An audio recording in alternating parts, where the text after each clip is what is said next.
many questions remain, such as, how long will my internet last today? How long will it hold out? How long will $150 fucking dollars a month get you on shitty internet service because there is no other providers inside of your town? Hi, I'm not angry. You are. Hello. Oh my gosh. Oh my goodness. Oh my goodness graciousness. Uh, I'm Nekotomoton. It's true.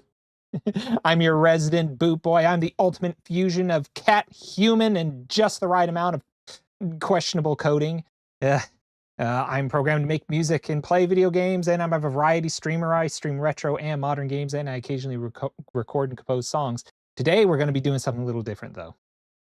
I'm not going to get into hyper details about what's going on in my life right now, because I find it incredibly boring and incredibly repetitive after a while when you start saying the same damn thing over and over. It's interesting that I would say that, actually. I found a conundrum. Listen to that.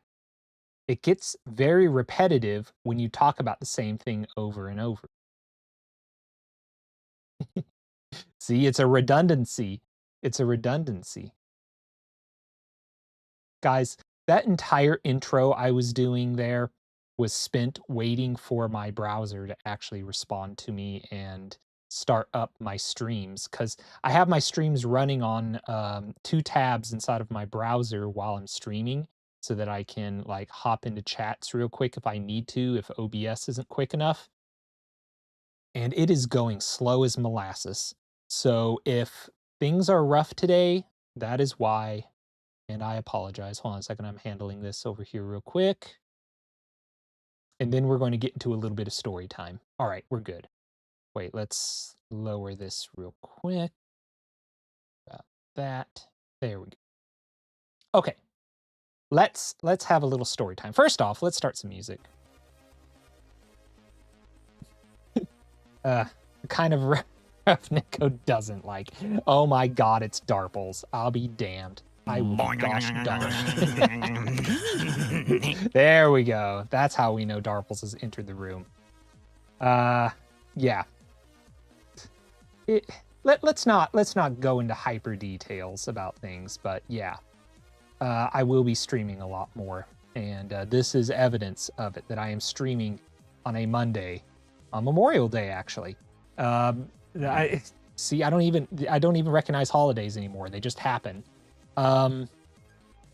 Yeah, at 7 p.m.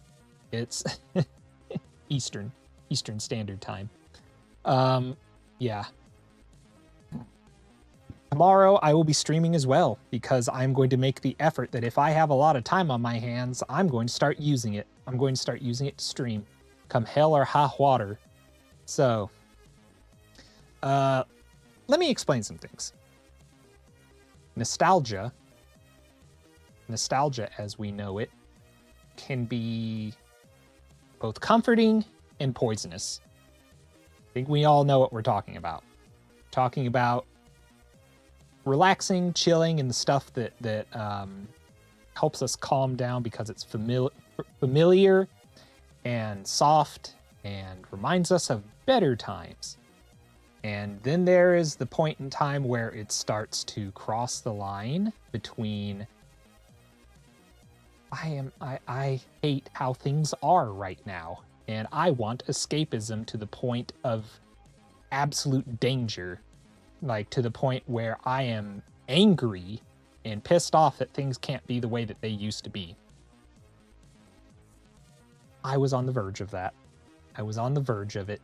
And you guys know me. I love my nostalgia. I love my 90s and early 2000s nostalgia. But it started to get a little dark, and I didn't like it. I didn't like where it was going. So, of all things that started to really cheer me up and still lived in the realm of nostalgia, was home decor. And that is the gayest thing that is the gayest thing to ever come out of my mouth, and I have had some interesting things come out of my mouth. Eh. But yeah. Oh, by the way, I'm using my new slash old webcam today. I'm testing it out. I remember I was testing it out about, well, maybe about like half a year ago, and I didn't care for it. It was a brand new top of the line 60 frame per second webcam, and it kept disconnecting when it was on for too long, and I ended up going back to my old one from the 2000s. And I'm giving it a shot again. We'll see. We'll see. Who knows? You know how technology is. You just stop using something for about half a year and then suddenly it works. I don't know. Queer eye for the straight guy. No, no, no. We're talking real retro stuff. We're not talking about those dudes. We're not talking about the guys who introduced homosexuality to an entire generation of straight people who now think that we're all flouncing fairies who like home decor. I mean, I am a flouncing fairy who likes home decor, but that still doesn't mean everyone is, all right? You homophobe? No, that's not funny. Don't joke about it. Don't call people that. Yeah. So you want to know what actually started this little rabbit hole? Was sorry, I was just thinking yiffy things because I said rabbit hole. But I was thinking about The Sims. I was thinking about The Sims 1, the first Sims. For those of you who remember, I actually did play the first Sims for a little while here on stream, and it was fucking hard. And I decided like, this isn't very fun, and kind of jumped the gun and started like using cheat codes and stuff, and it just kind of stopped being fun after a while. But it kind of heralded me back. Everyone died in a fire. Yes. Everyone died in a fire. A fire that was not my fault. It was not my fault.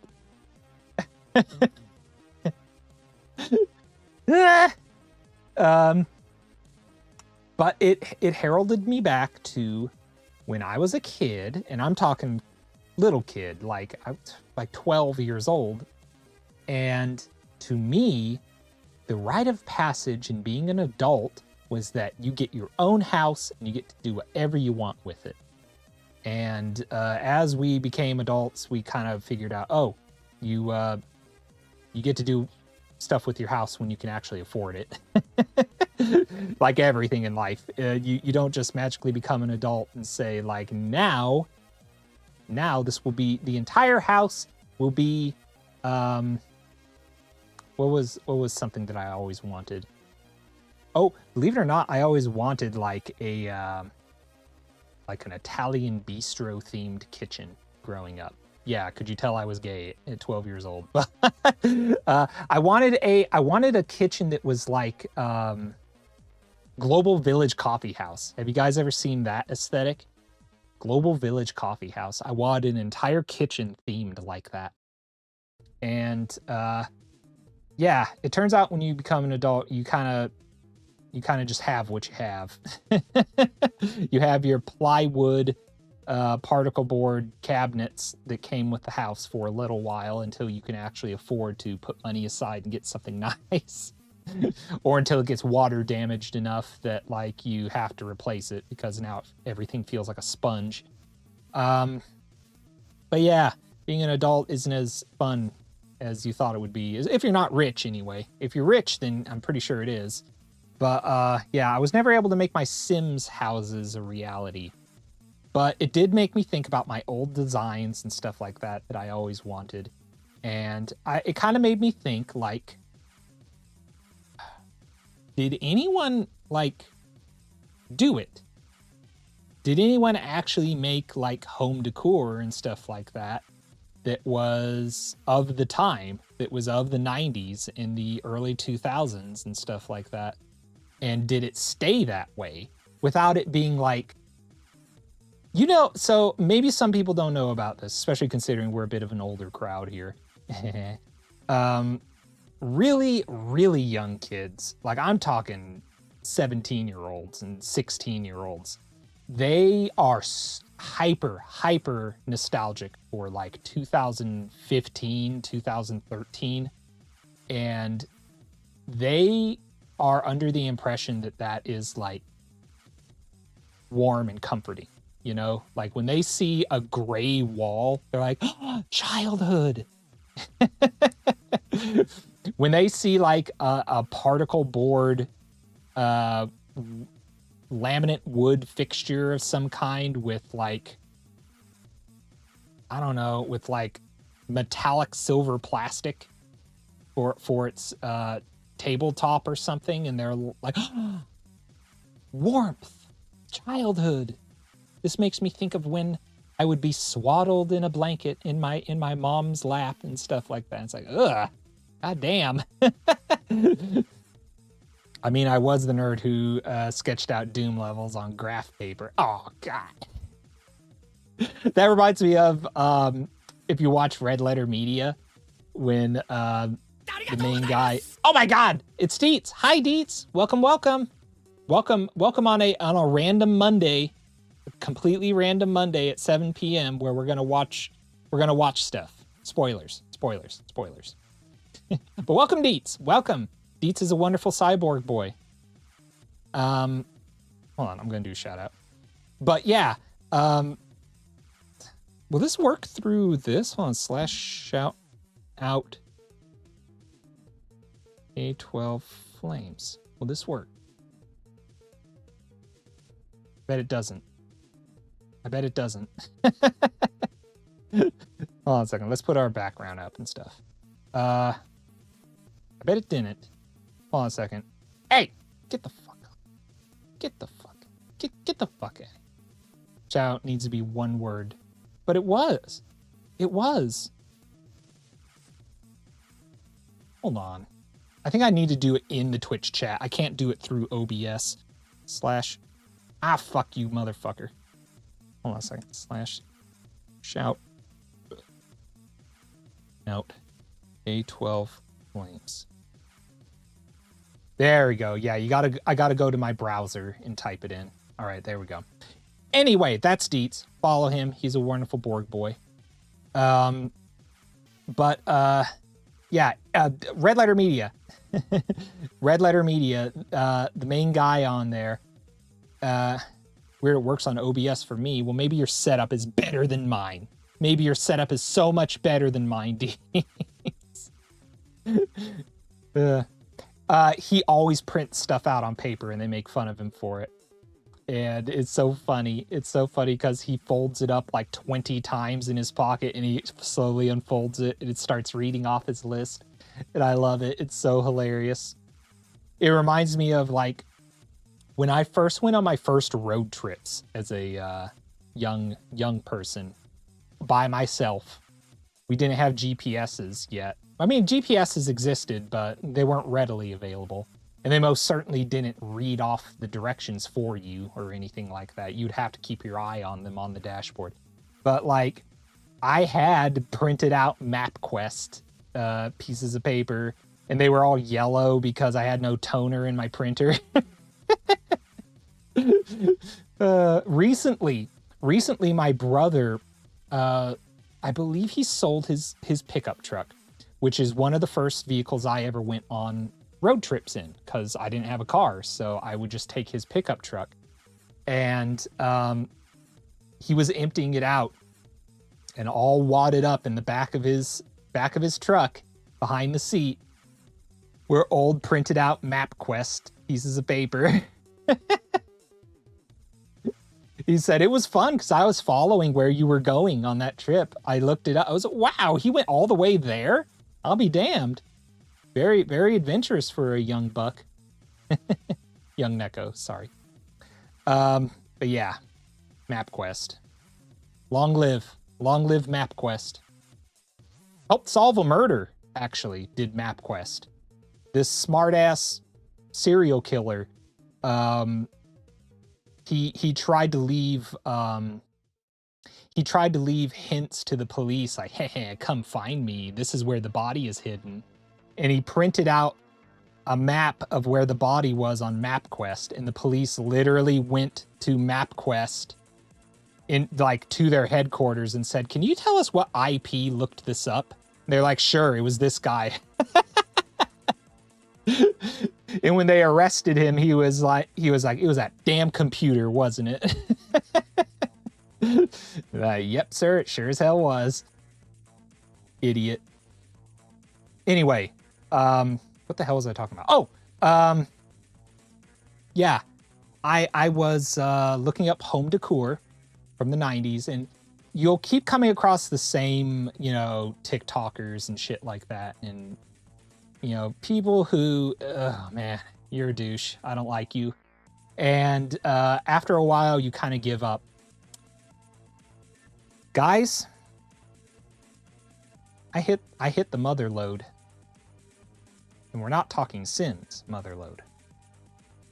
I happened to cross a channel, and I'll give them a shout out here because they are they're on TikTok. So I did log into TikTok for this. I want to let people know. I have not been on TikTok in over a year. My notification box was absolutely bursting with just people, randomly liking and following and then unfollowing immediately. So it's still in there. But yeah, this channel is called sndn.yt. And they put up about 2-minute to 5-minute long clips of this old decorating show that used to be on a channel here in America called HGTV, Home and Garden Television. And it ran from like 99 to 2007. And guys, if you know a young person who is, oh, the 90s, so nostalgic. So, yeah, it's so, show them this. Show them these clips. Because it will remind you why 90s weren't that great. If you're into decor, if you are into aesthetic, if you are into what TikTok has fed to you that the 90s were, I strongly suggest watching this because this is going to change some attitudes. And I know a lot of people are going to be like, well, not every place was like that. I mean, some people had sense. Some people had common sense. Yeah, they did.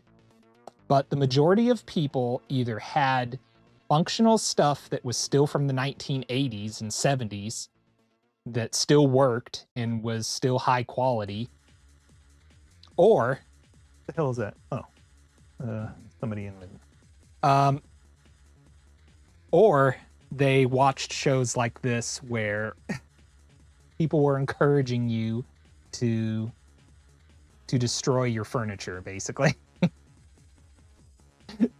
All right, hold on a second. I'm going to go over here real quick. I'm going to show you guys this. You mean everything in the 90s didn't have teal purple paper cups on the furniture? So, no, the answer is no. But also, I do want to point out that, like, people who would watch shows like this were under the impression that, oh, this is how we need to be. This is modern. And I want, if anything, for this to be a warning to anybody living in modern times who sees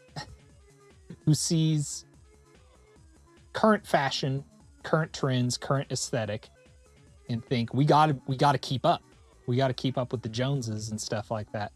You're gonna regret it because it's gonna suck. It's gonna suck in 10 years. And yeah, there's no such thing as like a permanent aesthetic.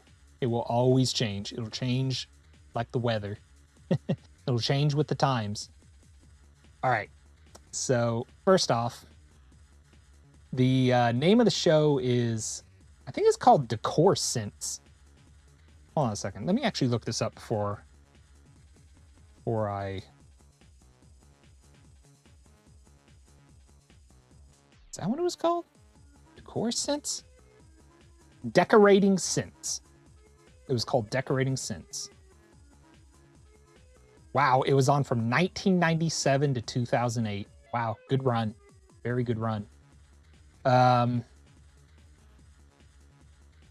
see here. It centered around mostly them. They had usually a budget of $500, and they would be invited to decorate people's houses, essentially. And they would try to be as modern as possible. Modern for 1997. So, looking back, this is hilarious, but I know for a fact that, like, if we were watching this as kids, even for some of these things, we'd be like, oh no.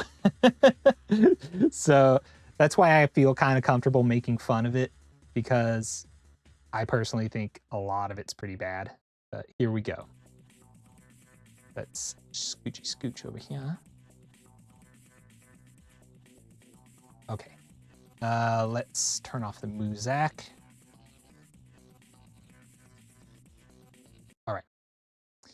And here we go.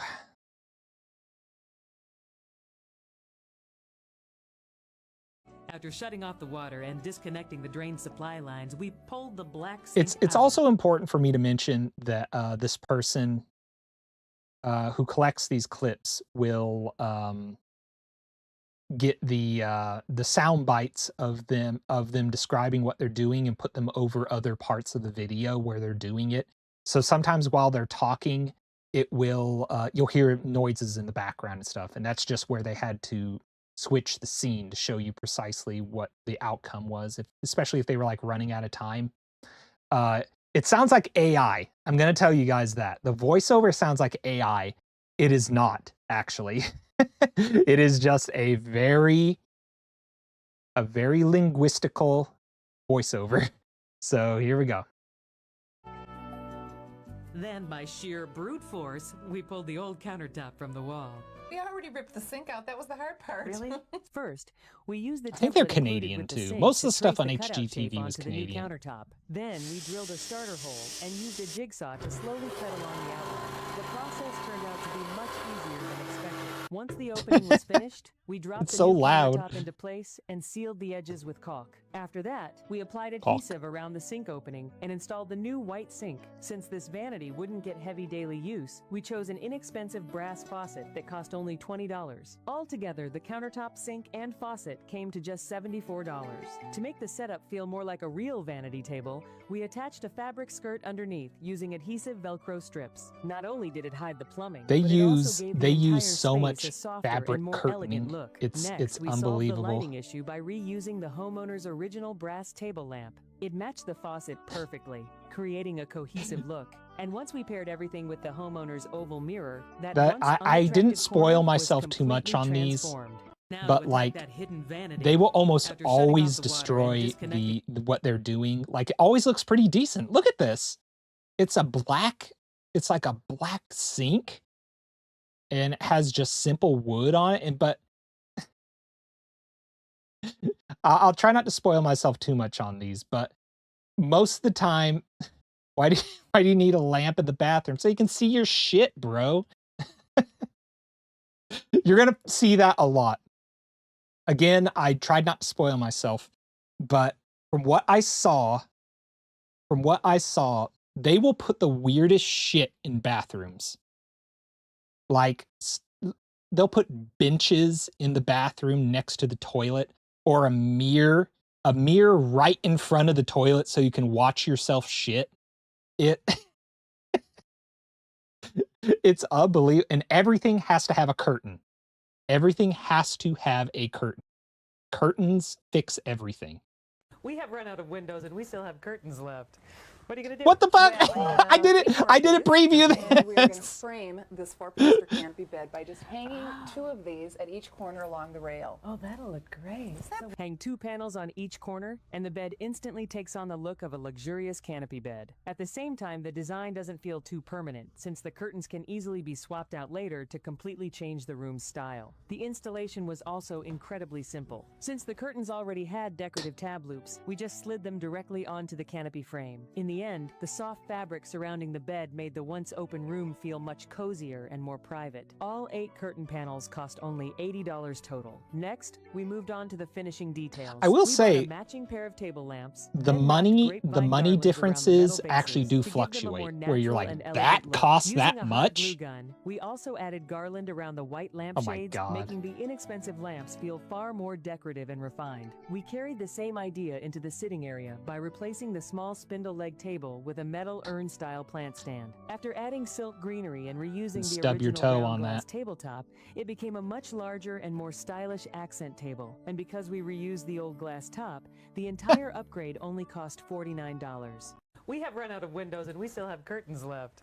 What are you gonna do? Well, I found 8 more of these. Okay. And we are going to frame In a way, the this whole sink four-poster costs canopy bed by $70. just Yeah. hanging 2 of these The at the each corner price along will the rail. always be Oh, that'll different, look is the great. stuff. Hang Is the, 2 or is the panels on thing. each corner, Like, and you'll the bed say, I instantly can takes get on the something look like of a that for like luxurious canopy bed. At the $10 same time, now. the Why the design hell doesn't that feel costs too so much? permanent, But then since the other curtains can things, easily be swapped out other later to things, you'll completely be like, change the room's style. The holy shit, installation was also that incredibly thing simple. costs, Since ain't the no curtains way. already had decorative tab Ain't loops, no we way.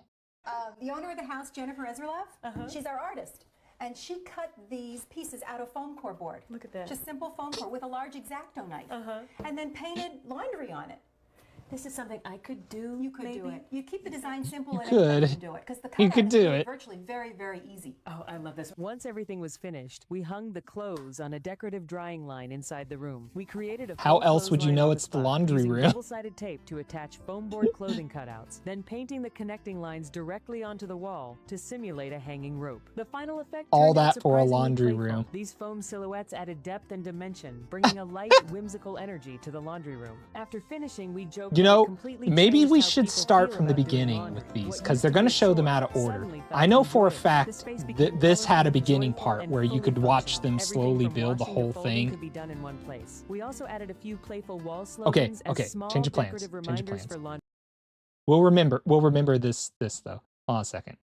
I'm going to go to the actual profile and we'll go backwards so that we can watch them in order.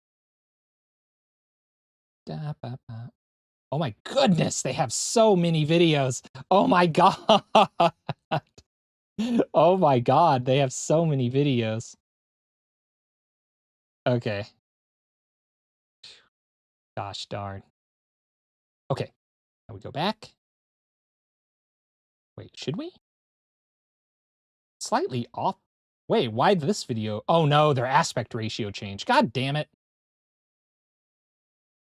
Hold on. Stupid aspect ratio. I think it'll be all right. Hold on. Here. Yeah, it's slightly off. Hold on a second. We go here. Move. Hey. Here. No. Hold on. Give me a second. We got this. We got this. Ah. Look at that.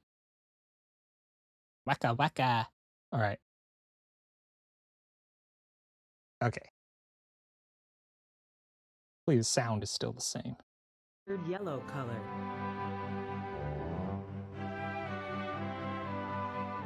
Oh yeah, With the everything two-tone yellow. pink and white Everything walls, yellow. and Oh my then god. with a richer, warmer paint. Hey, at least they're not painting over the wood. At least, like, that is something are that pisses beginning me to see off a when they paint over the wood. Next, the furniture. We got rid of the masculine Alright, this oversized ain't leather bad. love seat and replaced it with this antique settee found, It looks like a believe it nice or not, in the 1940s garage. house. This is what it looked like before we got our hands on Yeah. it. Now the rich gold, red, and purple tapestry chosen for the upholstery enriches the feel of the room. And look All closely. right. We dipped the GIMP in coffee before sewing it on to tone down the bright cording and give it a subtle, aged look.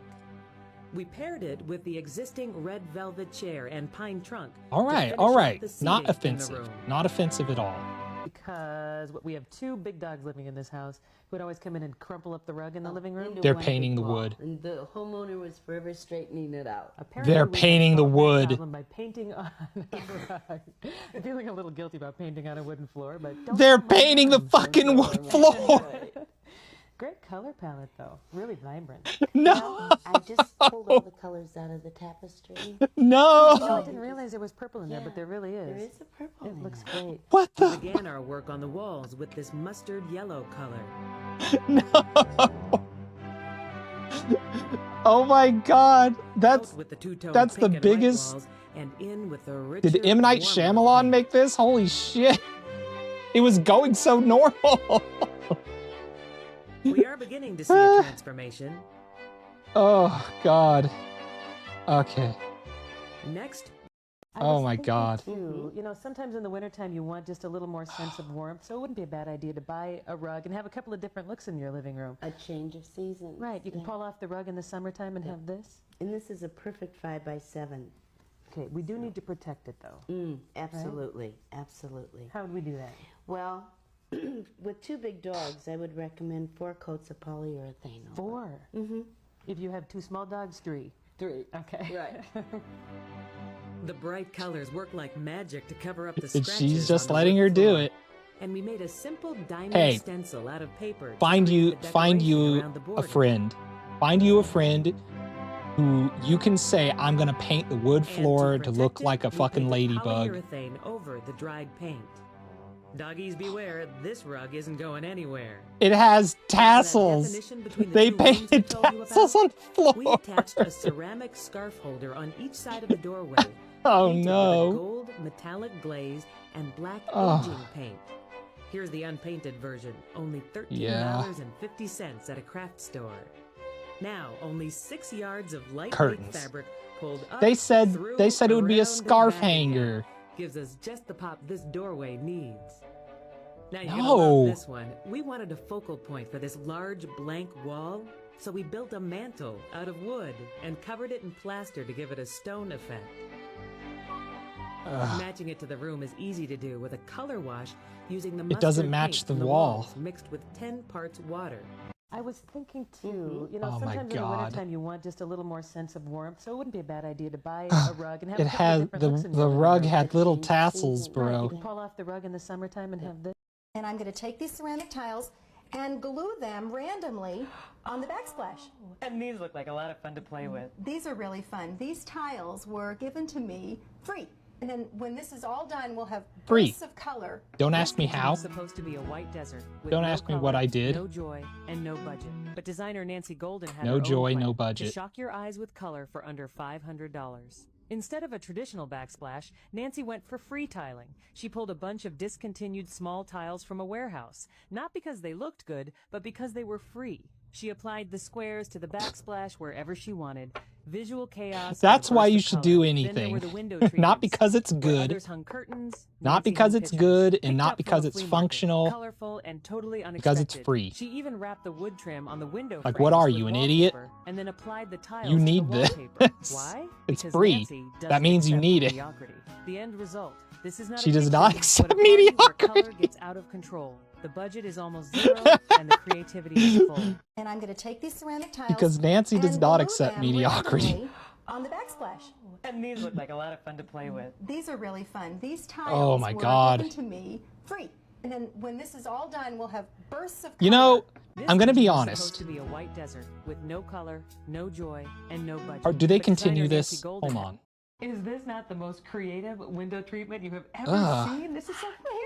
You are good. Thank you. It looks like stained glass. It does. It really has a fun, funky effect without being a curtain and a little bit of privacy. Yeah, and then you Nancy bang your gave up head on it traditional every time you curtains do and the chose to use dishes. colorful ceramic pictures as window decorations. Some of these Can you imagine pictures were having a handmade, cat and some having were something found at like flea that? markets. You hear a crash They in the were living fixed room with every ordinary night? shower curtain rods and rings. The materials came from the $1 store, which was simple and casual. The whole I installation looks don't like a stained I glass almost collage, don't but it mind has a the playful checkerboard casualness and street backboard. feel. To add a I layer almost of color, don't mind it. Nancy strung colorful beads on thin wires by hand. The children had no interest in this, and she was the only one who did it silently. But that's not all. When you think the design is outrageous enough, she arranges Okay. $85 colorful The children are plastic plates ungrateful on the little arch of the kitchen bastards. ceiling. These plates look like playground decorations, making the kitchen instantly full of vitality and fun. All the materials are very cheap, but the effect is really eye-catching. Whether you are willing to try, it needs careful consideration.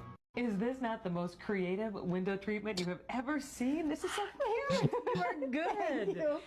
And here, You leave are it to good. Jackie to customize a sewing room switchblade with miniature sewing tools attached with Oh, hot no. glue.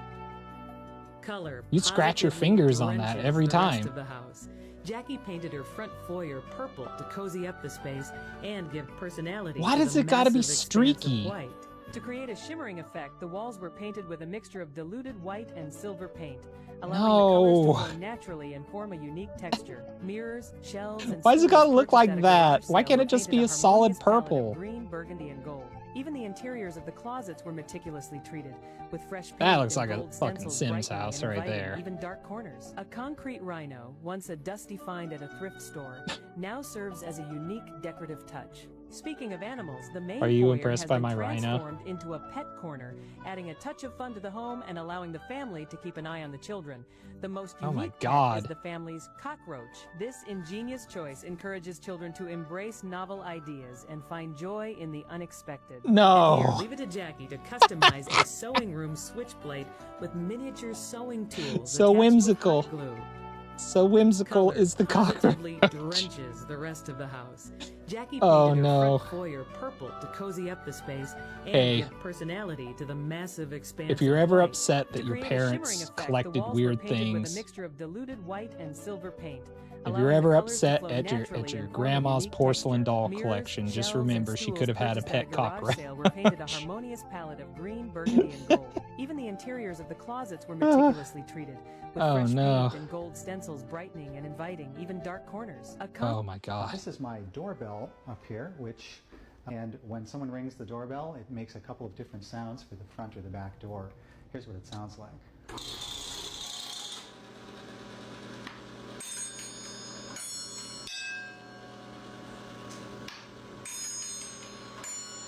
In the kitchen, an unusual sound sculpture stands out. This piece, a doorbell crafted by Norman himself, produces different tones to distinguish between the front and back doors, transforming an everyday object into an artistic Okay. expression. The kitchen's overall renovation Okay, maintains artistic. an elegant, Okay. minimalist aesthetic. Yeah. The cabinets originally served as storage but were abandoned I'll in the go with garage by that. the previous owner. Norman salvaged the usable He's parts quirky. and rebuilt the rest, restoring the cabinets to functionality while retaining their unique charm. The choice of appliances also reflects personal style. A 1,963 stove, purchased for just $100, was restored to service after Norman repaired a gas leak. This practical Wait a fucking restoration minute. Wait a fucking minute. Okay, that's AI. This practical Okay, so the restoration voiceover adds is charm AI. and a sense of history to the kitchen. The highlight is a replica of the Statue of Liberty, created in 'Cause collaboration. It's supposed to be a purchased for just $100, retaining their 1963 unique charm. stove. The choice of appliances also reflects personal style. A 1,963 stove, purchased for just $100, was restored to service It is after AI. Norman repaired It a is gas leak. AI. This practical Okay. restoration adds So the charm. voiceovers are AI, but the clips are from the show. All right. All right. Get that out of the way. If you guys don't like AI and stuff like that, I understand if you want to dip out. But yeah. And a sense of history to the kitchen. The highlight is a replica of the Statue of Liberty, created in collaboration with Kathy. Designed as an interactive sculpture, visitors can walk into it, place No. their feet on the corresponding spot on the statue, and He's then close the climbing device to into cause the it crown so to he can descend upon their become her. heads. Participants feel as if they have become a living, breathing Statue of Liberty. This work demonstrates that there are virtually no boundaries when it comes to incorporating unique creativity and artistic decoration into the home. This is my doorbell up here, I like and that when people someone will rings the watch doorbell, this, it makes a older couple people will different watch sounds this for and the they'll front or the say, back door. Here's what it sounds autism like. didn't exist when I was a kid.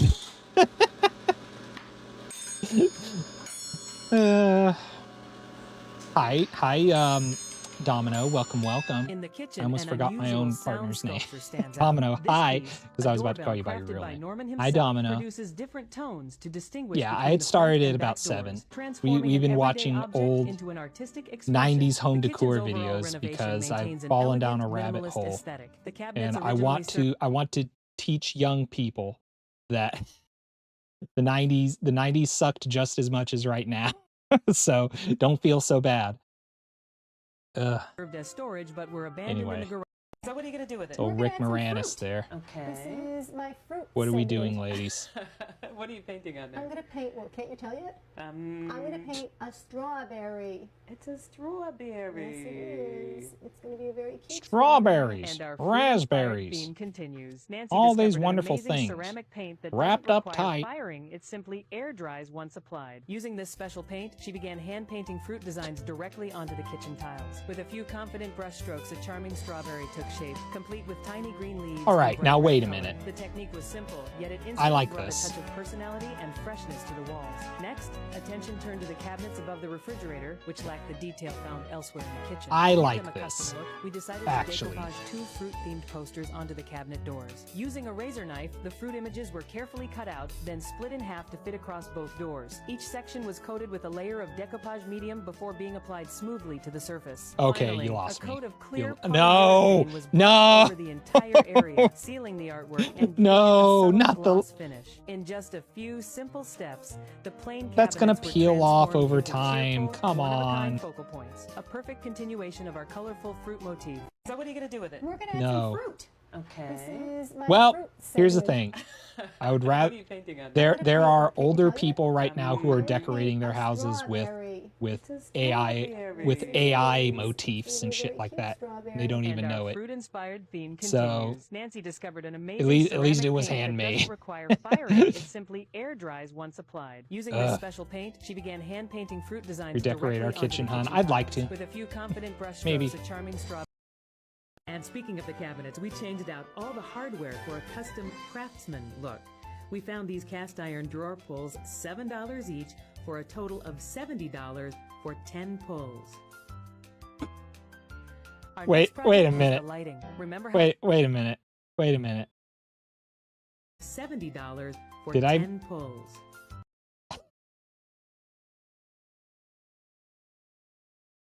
The handles are upside down, bro. They put their handles on upside down. And look how dirty it is. They didn't clean it.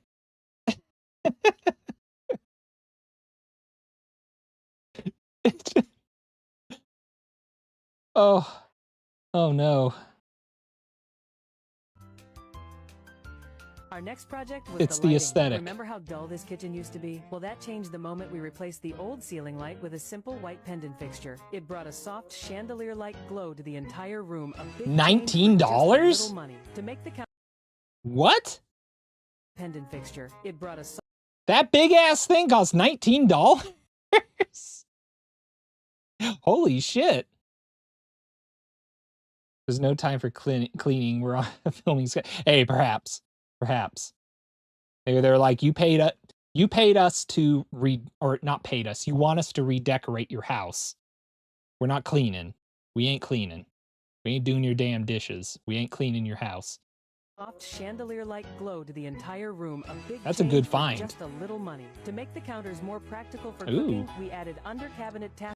Now, my mom at our old house, she installed things like these under her counter twice and over the course of like maybe 10 years, and they burnt out.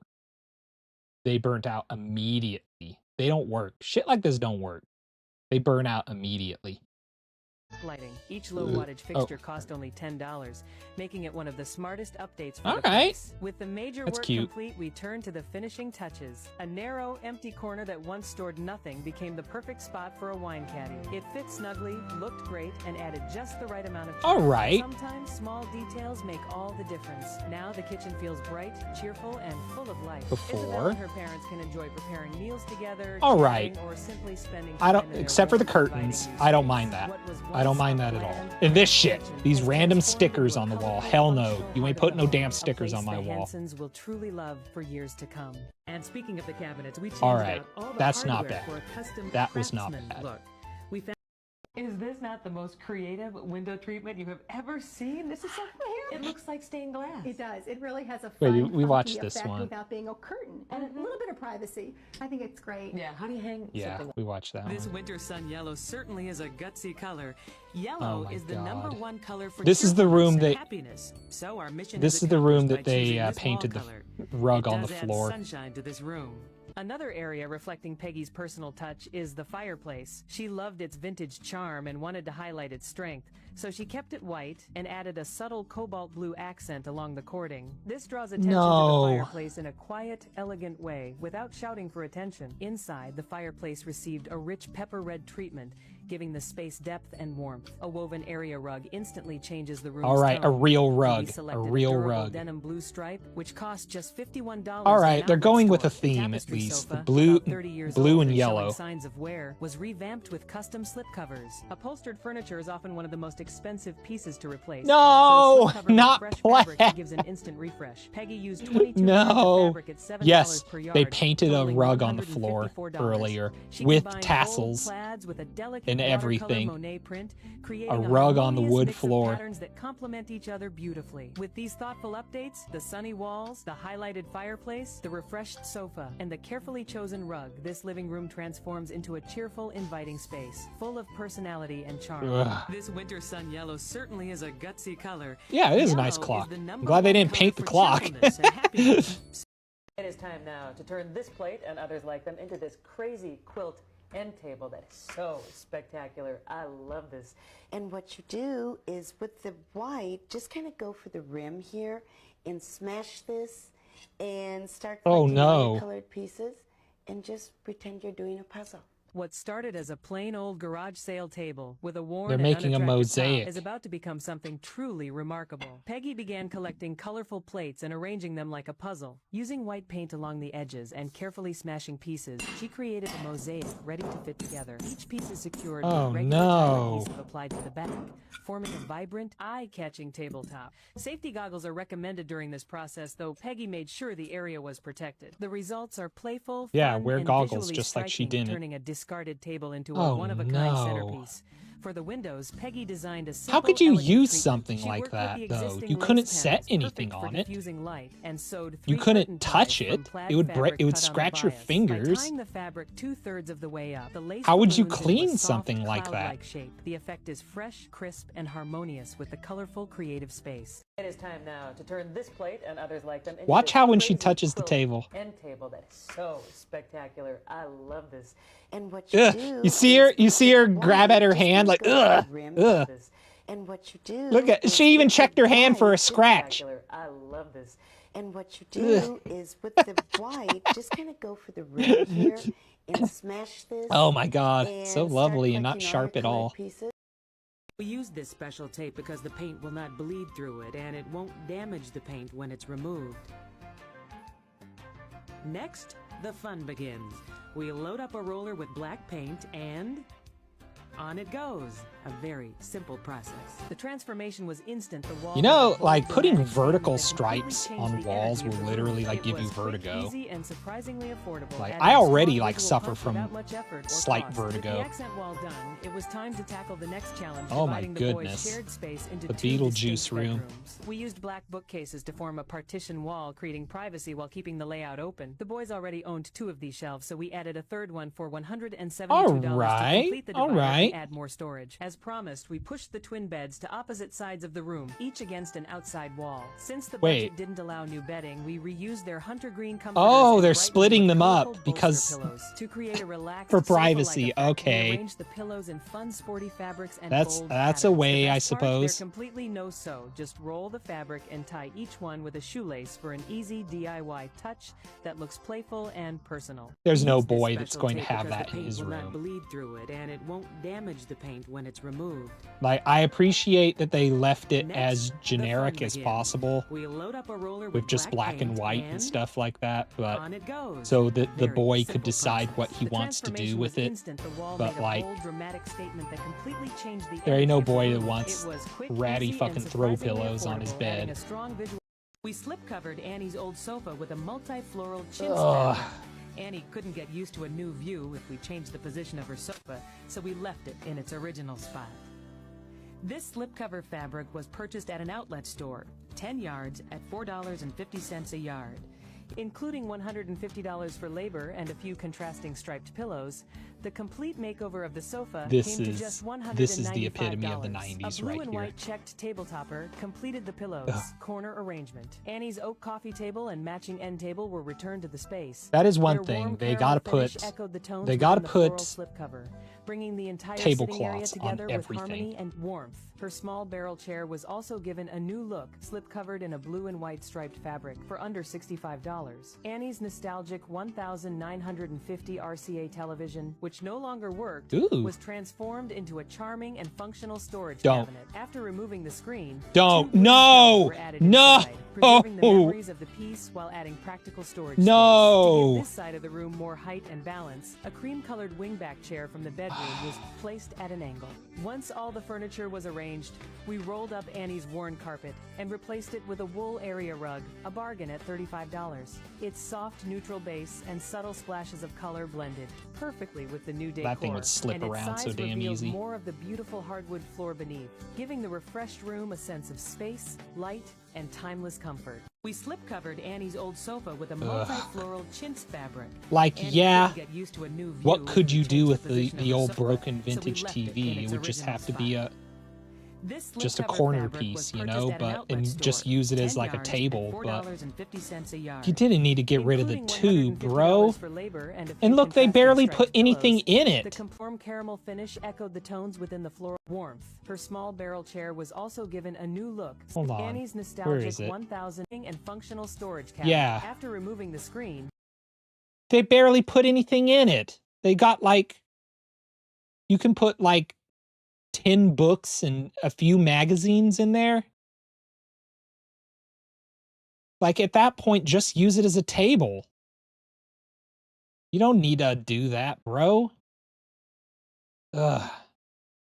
Nancy and I are already having fun in the theater and reading corner. I love this area. Curtains. This is just an inexpensive nylon shower curtain that I had cut down, and I have it on a tension rod, and so the kids can have privacy like they're in a fort. Absolutely. But the mom can look over and see what's going on. That's perfect. The leftover fabric even Make sure they're decorates not the up to top valance. anything, you Time to know. look together. At the center sits a handmade sky chair, a unique piece crafted from wood and heavy-duty canvas. It's strong, safe, and cozy enough for children or adults alike, perfect for curling up with a book. Every child would dream of having a chair like this, where stories come alive. This is a big part of younger people's nostalgia as well. The puzzle piece foam floors. We never had these growing up when I was a kid in the 90s. These weren't a thing until like the 2000s, early 2000s. Like this, I associate this with the gyms, actually, because this is what a lot of people's home gyms look like. They're like padded with these puzzle piece foam boards for the floor. We never had them growing up. Apparently they're on playgrounds, like out, they're weatherproof ones you can have on playgrounds now. That's wild to me. Like, when we were kids, we had gravel. We had gravel and sand. And before that, they didn't have nothing. They were on the grass or on concrete, and you had to just be careful. In the art corner, creativity finds a home. Artist Jennifer Ezraev designed a large wooden cutout shaped like a painter's palette with colorful three-dimensional paint splashes made from foam All right, insulation if you're and doing acrylic like a paint. kid's- The piece cost only $35. a kid's yet zone. It adds vibrant Yeah, energy I to get the it. wall. The girls' easel, already part of their collection, Our was moved kids' into areas place still beside an like this. inexpensive bulletin board. Like, I know that the meme is kids have no areas anymore. Like, everything is geared towards adults now, which I find a bit of a conundrum, because if you go anywhere in the world, everything seems to be geared towards young people, but not little kids. Like, Chuck E. Cheese is like really boring now, apparently, and There are no arcades and no kids zones and stuff like that. So I kind of wonder, like, is there aesthetic like this anywhere anymore? Like, because this is Now a gallery multi-generational, for you their know, this isn't masterpieces. With that, the finger art corner is painting and complete, bright cheerful, colors. That personal. isn't something Nancy we're and I like, are oh, already that's so having fun in the 90s. It's theater like, and no, reading kids still do corner. that. I love this area. Kids still play with This is just an crayons. inexpensive nylon shower curtain that I had. This is a simple no-sew window treatment. First, we attached 6 yards of blue and white toile and maidenhair fern to the 2 outer corners. Then yellow moire and a fresh bulb tie-back with sheer organza ribbon. The raw edges of the fabric were tucked underneath, allowing the extra yardage to cascade to the floor, creating a soft Sadie, pulling stop. effect. These long panels on either side of the cat's picture poking window me. not only bring height and color, but also create a graceful frame for the view. The total cost of the treatment, only $150, proves that style doesn't have to be complicated. To add further charm, the same blue and white twill was used to enhance a nearby cupboard. The fabric was cut to size and attached to the back of the shelves with spray adhesive, giving depth and contrast to the client's collection of blue and white china. Once filled with garden Look at that, ornaments, it's dishes, peeling. and French It's flower actually buckets, peeling on the patterned corner there. backdrop extended the visual impact of the limited items. With just fabric and a few potted flowers, the once plain cupboard Wow, they're now has using a fresh, real plants cohesive, for and everything. beautifully curated look. This is a simple, Like, even these no-sew are window real treatment. plants. First, we attached 6 yards of blue and white toile and maidenhair fern to the 2 outer corners. Then yellow moire and a fresh bulb tie-back with sheer organza ribbon. Return The raw to edges of the Saturday at fabric were 12 tucked p.m. underneath, to allowing remind the me extra that yardage Saturday to morning cascade to the cartoons were floor, over. creating a Or soft so I'd cuddling say if effect. this These weren't long an AI panels on either generated side art. of the picture Yes. window not only Yeah. bring height and color, but also create Earlier they did say 1963 when they were supposed to say 1963. Yes, this is AI generated voiceover. I do apologize. But the videos are real. The videos are real at the very least. We chose this rose blush color, as we said, to coordinate with the floral area rug. This color Alright. is a soft, warm hue. See, I like- It will create great impact I like as these a kind of backdrop colors. to the white furniture. I do, actually. Next, the furniture was rearranged into a more intimate layout. By positioning the sofa parallel to the fireplace instead of the sliding doors, the space now feels defined and balanced, with the fireplace naturally becoming the central focal point. A comfy armchair, slightly angled toward the sofa, enhances conversation flow and adds depth to the seating area. But one problem stood out. The fireplace had no mantle. To create visual focus, a large 30-inch grapevine wreath was mounted above the fireplace, bringing in rustic texture and an organic feel that echoes the Rustic outdoors. texture the wreath was with decorated pink? using pre-made grape garlands and small raspberry Oh, accents, oh, adding no, soft no, color and no. natural charm for just $63 in materials. If you're The going result with is a like an stunning unnatural focal point color that like enriches pink the and white stuff, brick you don't wall want it to be with warmth, rustic. depth, and texture, all at a fraction of retail cost. We chose this rose blush color, as we said, to coordinate It's less me with not the liking floral AI area more. rug. Come on, listen to your narration This before you make color the is a video. soft, warm You know, hue. It will create great You impact as a definitely have an backdrop to the ally white with that, furniture. Darples, in that.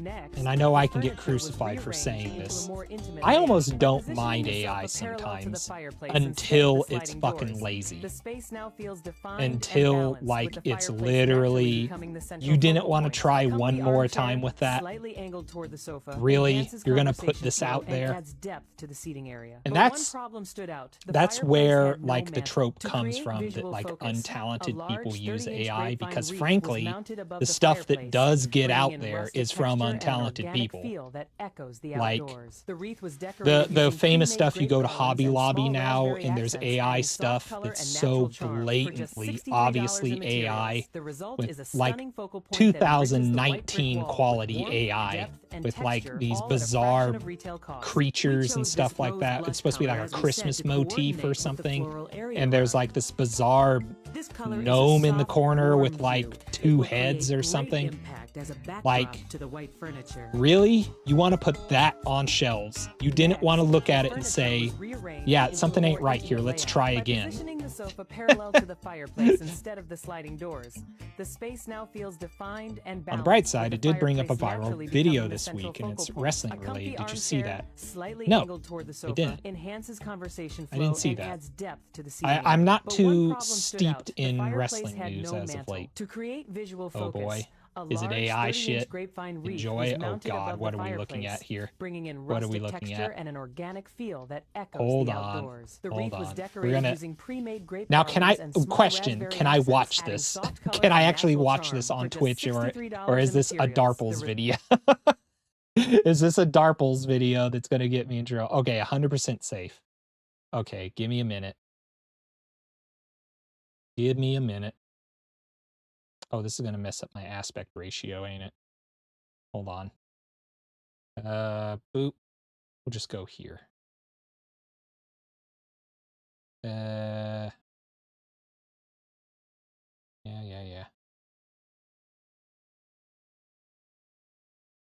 Boop. Hey. Hey! Hold on a second. God damn it.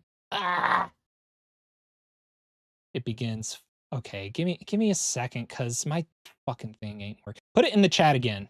Put it in the chat again, Darples. The link again, so that I can just click it. Because I brought it up in my browser here on my stream on my other computer, and it's not in chat anymore. All right, thank you.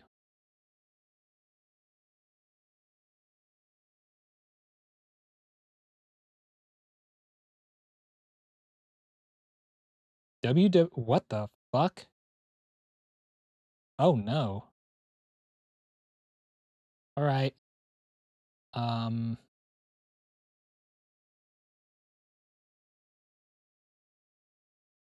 on.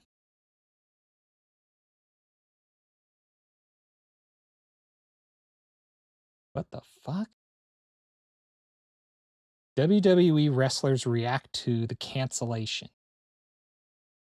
It was the original name, but the actual name of the video is Unmanned WWE AI Channel Has a Stroke.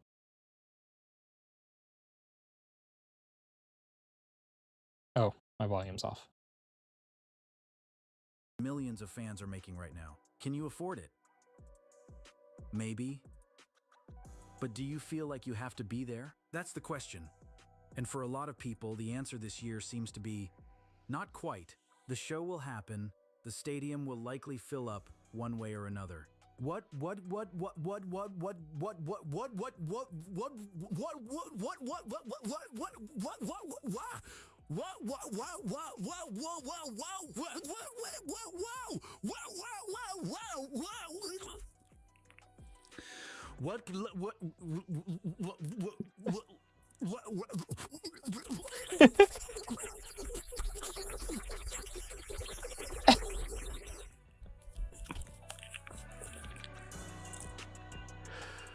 Like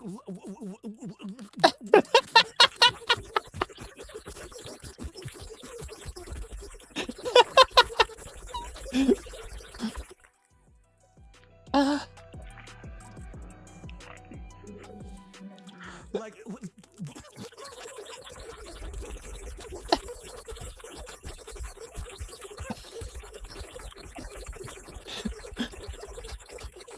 Oh no.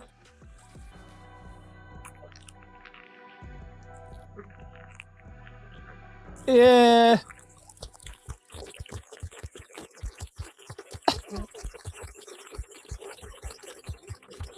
How long is this?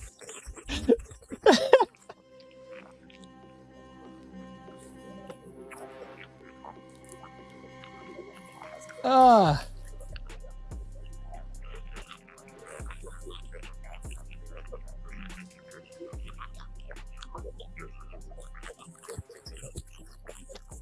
Well, it definitely shows how AI voices essentially work. They are just different EQ spectrums, basically. Like there's even a spitty mouth EQ. Wow.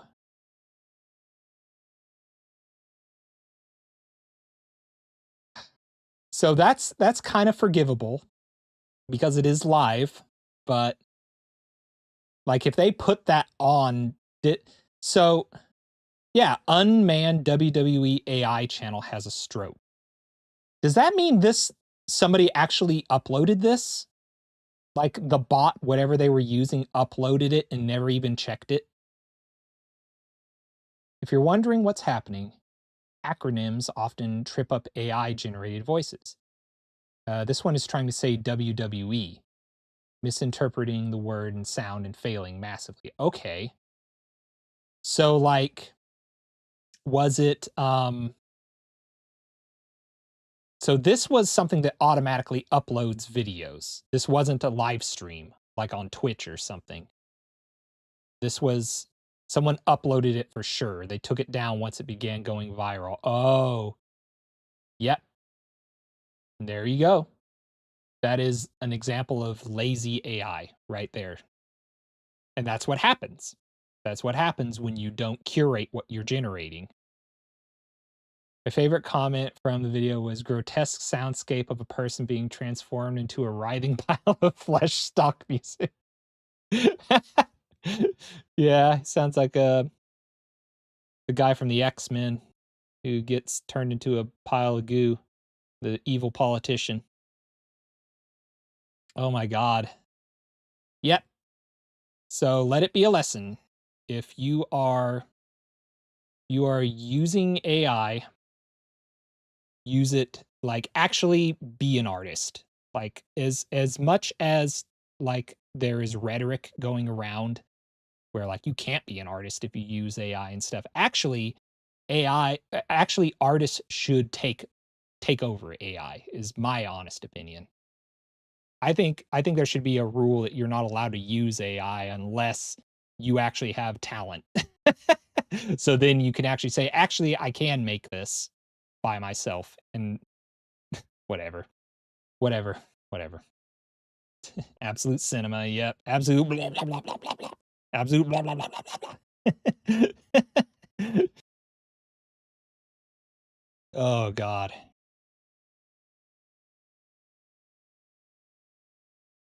So I think I may have discussed this, actually. I may have discussed this before. Hold on a second. I'm going to start some music. So happened upon something that my mom was watching one day. So she enjoys shorts. She enjoys reels and shorts on Facebook and Instagram and YouTube. That's her thing. I don't care for them. But and I don't know if they're still around because I did tell her, you know, this is fake, right? And it's dangerous. You shouldn't be watching this. And she confided in me that like, I'm aware it sucks and I don't like it. It's stupid. It's so pointless and I'm not going to watch it anymore. But there are channels on YouTube that are just long, like 20 to 30 minute long stories, AI driven stories about old people being mistreated by their young, ungrateful children and them growing a backbone and saying, no more. I am my own person now.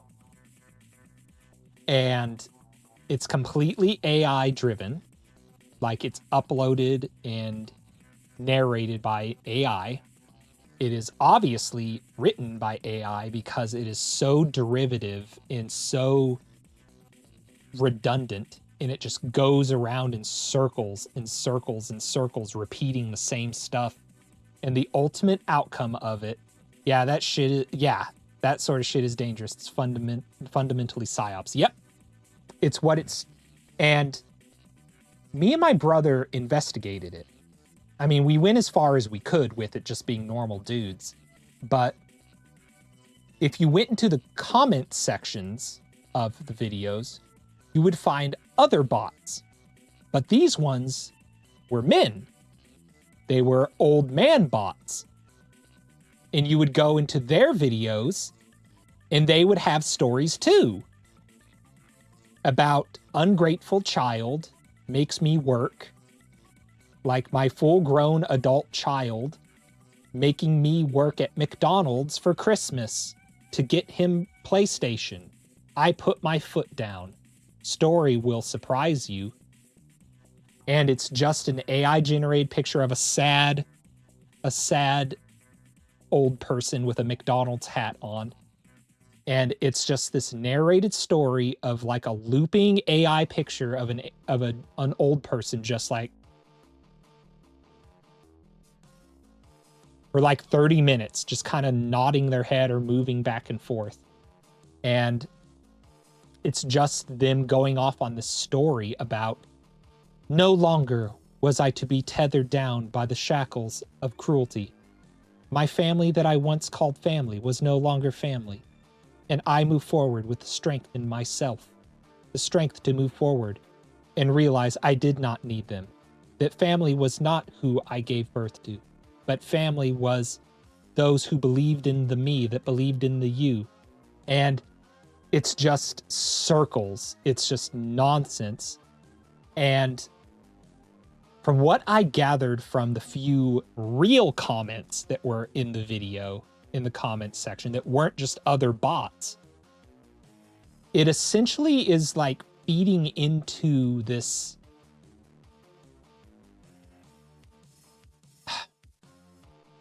essentially what I feel it's trying to do is split up American families. And that is my tinfoil hat comment for the day. I feel like this is a foreign psyop.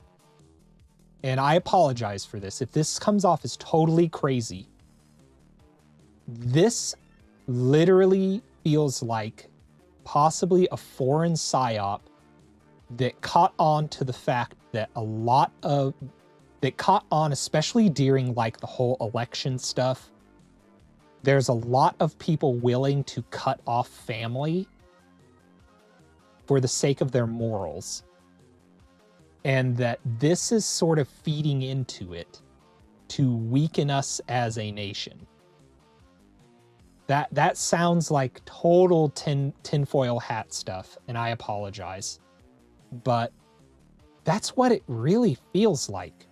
Like the whole point of it is to just separate families and make us angry at each other.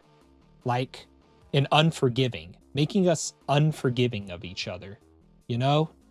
I mean, the downside of democratizing anything is that some real idiots are going to make use of it. I mean, look at how the internet has changed social media and gave everyone a voice.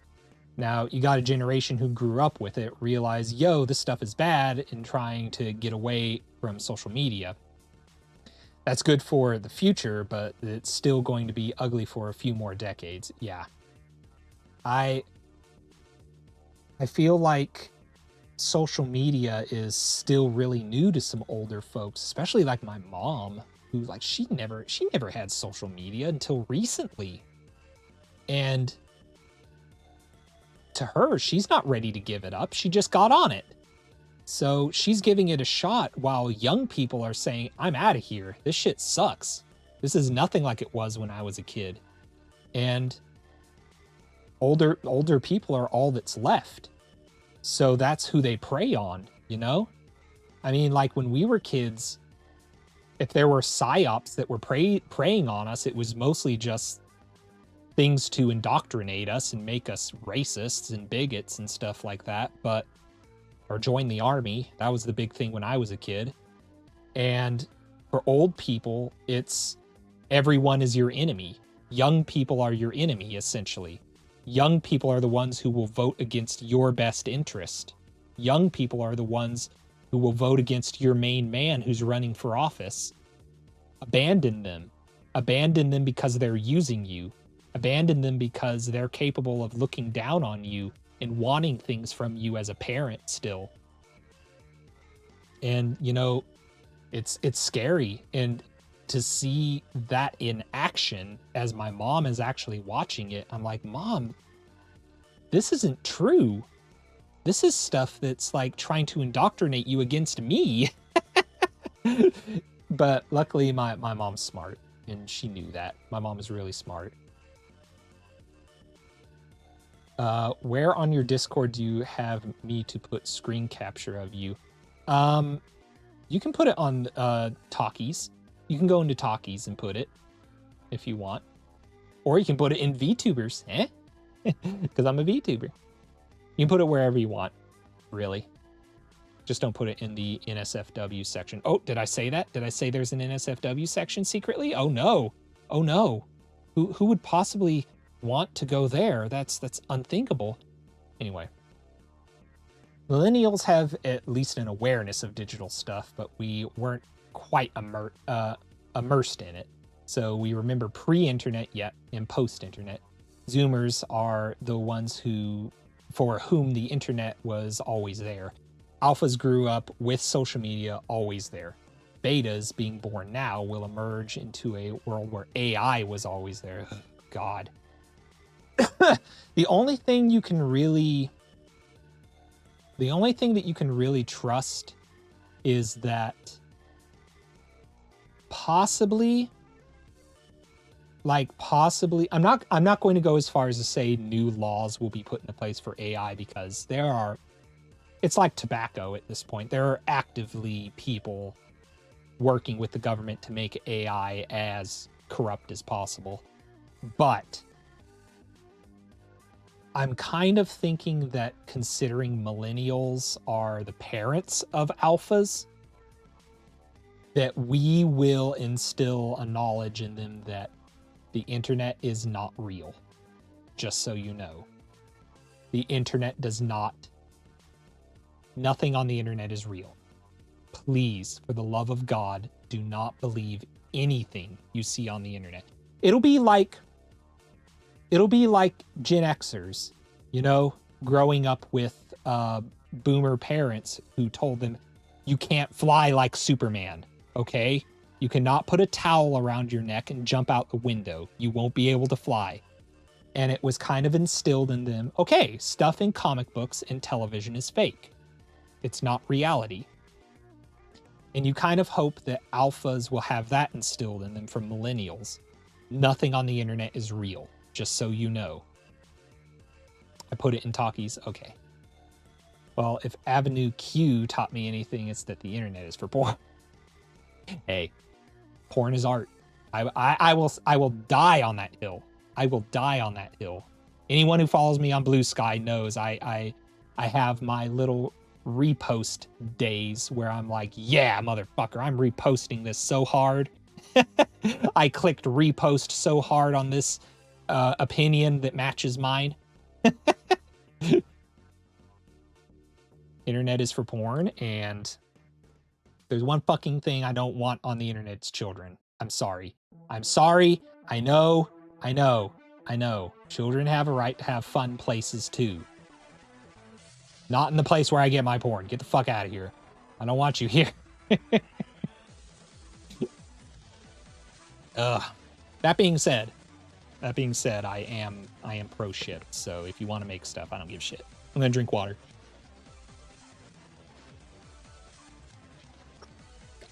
Yeah. All right.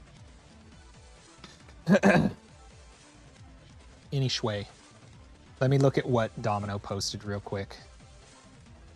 I'm gonna get a munch beer back. All right. Can I access it on this one? No, I can't. I gotta look in talkies. Give me a second. What did Domino post?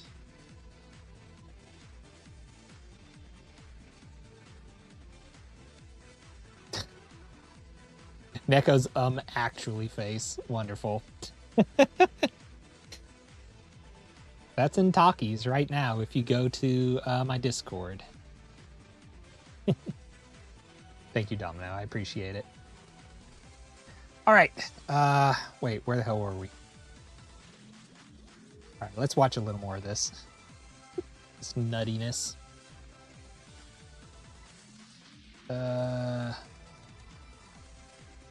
Okay.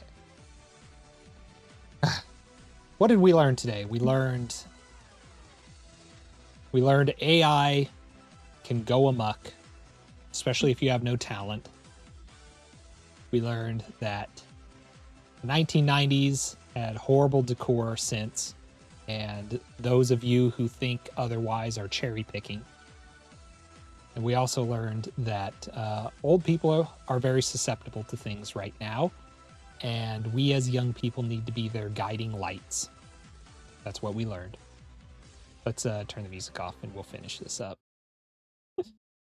Result is a stunning focal point that enriches the white brick wall with warmth, depth, and texture, all at a fraction of retail cost. We chose this rose blush color. Take a look at the colors we'll be working with in this room. Turquoise, sun yellow, pink, this better be a periwinkle kid's room. blue, green, and coral. But before we start painting, we have to do a little It's a laundry room. Mechanicals. For just $21, we picked up 6 old bifold doors from the reuse store, What hinged the them together, fuck? and created a custom folding screen, painted and propped in place. The screen hides pipes and the furnace while staying easy to move for future repairs. With that handled, the real fun begins, painting. The first project is That's a wide vertical basement. stripes across That's all the not just a concrete laundry walls, room, that's a echoing basement. the look of the bifold doors. We measured out 15-inch sections around the room and started striping in green and white. No taping, no fuss, just fast, freehand strokes. And sure, the edges wiggled a little, but that's exactly where creativity steps in. To clean up the uneven lines, we added a loose, hand-painted black accent, intentionally shaky, intentionally artistic. In a playful laundry room, a playful brushstroke fits right in. It's proof that anyone, even a total Now your amateur, living room, can your pull off laundry a room fun, can look like the expressive 1960s. look with Shit. just paint Now and your laundry confidence. room can Take a look look like at the colors the we'll set be of a working with in this Nickelodeon room. game show. Turquoise, What the fuck? sun yellow, pink, periwinkle blue, green, and coral. Oh But my before God. we start- Next, we removed these thin metal lamps on the end tables and replaced them with ceramic-based lamps that we found at an outlet clearance store. I for just hate- $12.50. I hate when they use books These as lamps were a real pedestals. I bargain. hate Their that. tile design instantly added texture, and although the tiles were originally blue and teal, a quick coat of I too acrylic miss paint Mark transformed Summers. them into a warm Smell my brick finger. tone. The new lamps bring visual Nobody weight and remembers balance that to the show. space.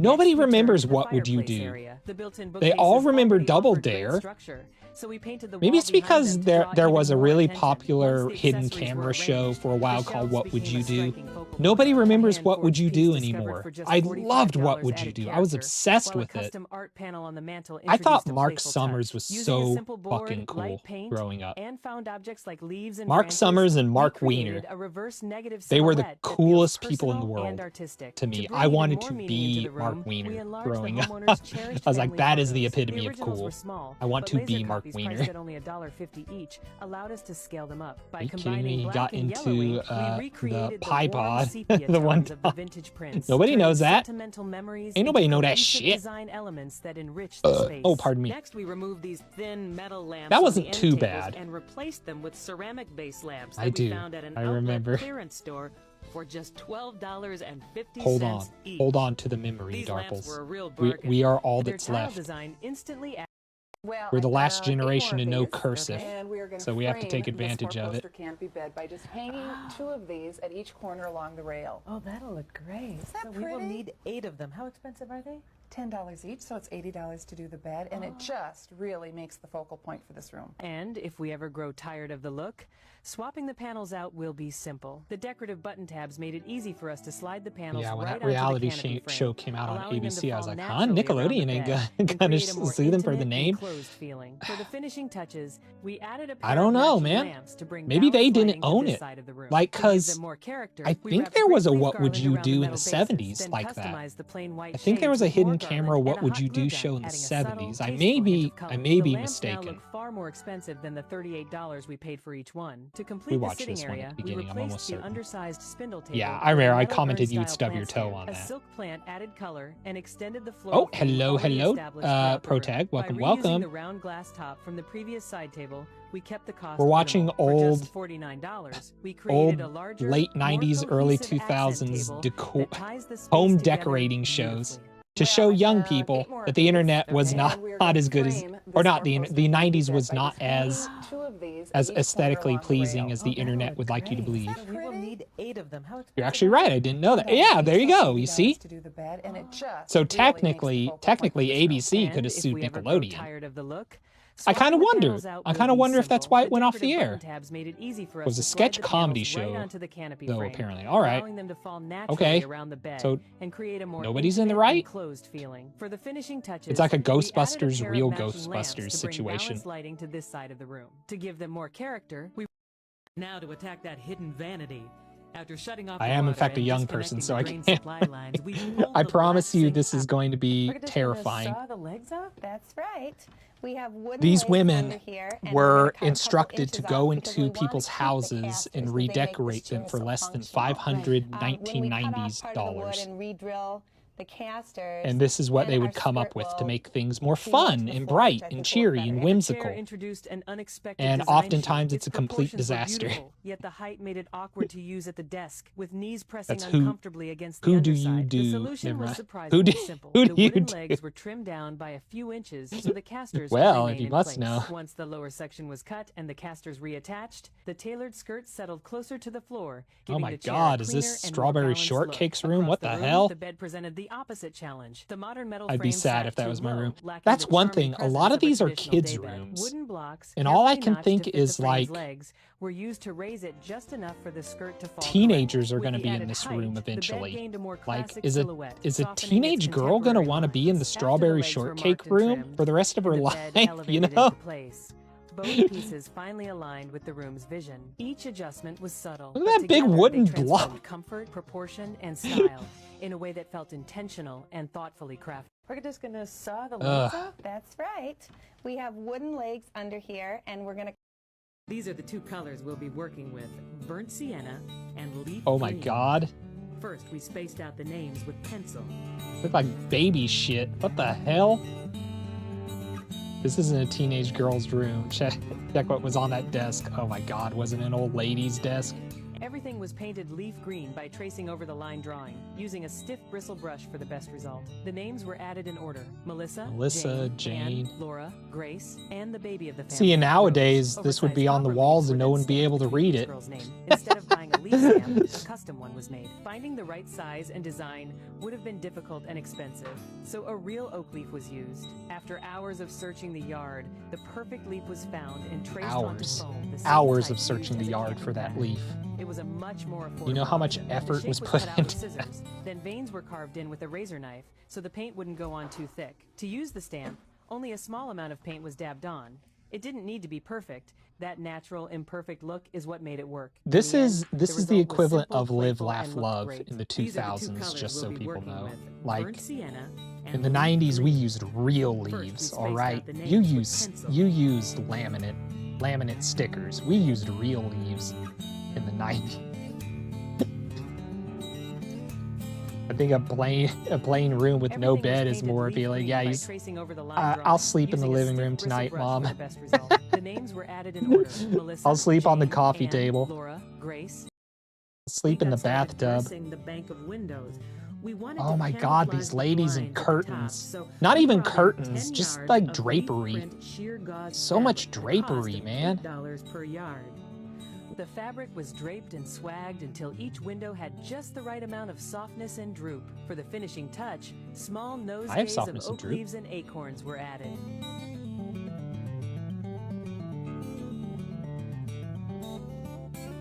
You know, I The think the artificial flowers most in the homeowner's vase so were look at replaced with this. more oak leaves. It's a plant in a vase. That makes sense. How do plants sticking out of drapery make sense? Like, I know maybe that's part of my autism kind of peeking out where like that doesn't correlate. Why would plant grow out of fabric? That makes no sense. It's like I get bringing in a plant indoors because you want some outdoor feel, but stapling a plant to a drape like that doesn't make sense. That's not natural, you know? That's not in nature. That's not in house. That doesn't make sense. It's weird that way. But what if I want to cover the windows? Exactly. You have these big open bay windows where everybody can see you in your house. Like, and you know, I say that, but there's a lot of people. There's a lot of people in my neighborhood. You can drive by any time of night and you can look right into their house. It's like, what? People live like this? Nooske is a word you don't hear too often. It's facing a forest. Yeah, but then the deer are gonna watch. No. That's even worse. That's even worse. People can hide in the fucking woods and watch you, bro. You want to be looking out your window and see somebody peeking at you from behind a tree? Shit. I'd piss myself if somebody was watching me from my street. I'd totally vomit and shit myself if I saw somebody watching me from a tree. This isn't an 80s slasher film. No, it's a 90s slasher film. Get it right. Ghostface, bro. Ghostface. And cattails to tie everything into the new theme. Next, attention turned to the girls' toy problem. Their toys had been stored in the basement, which meant constantly carrying them up and down the stairs. Instead, the toys were moved into this room once and for all. A handmade toy box was built to Ghostface is double as already a in window it. seat. When friends come over, it also provides extra seating. The safety hinged lid makes cleanup quick and easy. Just open it up and toss the toys Okay, inside. that's cool. Total cost to build the toy box, $90. That's actually cool. We got started dressing the bank of windows. We wanted to That's okay. I don't mind that at all. Except, how high did the toy box go? Their toys had been stored in the basement, which meant constantly carrying them All up right, and down all the right, stairs. not bad. If Instead, it had the gone toys were past the moved into window, this that would have room pissed me once and off. for all. A handmade That would have toy been box that was would have been built my to double breaking as a point. window seat. When friends come over, it also provides extra seating. The safety hinged lid makes cleanup quick and easy. Just open it up and toss the toys inside. We removed the vertical blinds and replaced them with drapes. First, we lined the windows with inexpensive sheer fabric hung from tension rods. Then, we used antique iron brackets that the homeowner had saved. Then, using antique iron brackets the homeowner had saved, we hung green wool panels adorned with gold bullion trim on the inside of the windows for an opulent touch. Total cost for fabric, $80. To extend the softer look, we used the same off-white shears for the French doors, adding more privacy from the living room. The total cost for door shears was $35. All right. In the corner next to the TV cabinet, They're keeping we with grouped the together theme a at black least. and white It's like print, a iron, plaster wood. column, and an urn-shaped planter. On the opposite side of the The old cabinet, TV. we I like the old arranged more of CRT the TV. homeowner's items to complete the wall's impact. For just $13, we added a mirror to Mirrors. help expand the room and add dimension. We also Yeah, repositioned two I've heard yellow of that. chairs Put from another mirrors in room, rooms to which make now them seem complement the bigger. But desk those were area tiny beautifully. mirrors. Lastly, They're we just taking up replaced the old light space. fixture with a rust-finished iron dome chandelier for better scale and warmth. Total spent, $502. We removed See, the I don't vertical mind blinds this. and This replaced wasn't them too with bad. drapes. Except for the First, we lined the drapes. windows I don't with want no damn inexpensive drapes. sheer fabric hung from tension rods. This reminds me of an Then old we Sims used house. antique Like a iron Sims 1 brackets that house. the homeowner had saved. That's not bad. Then, using antique iron brackets, the home. This is the warm brown color called stable hay will apply. That's what I'm going to call it from now on in the toilet. Ugh, I'm having a stable hay moment.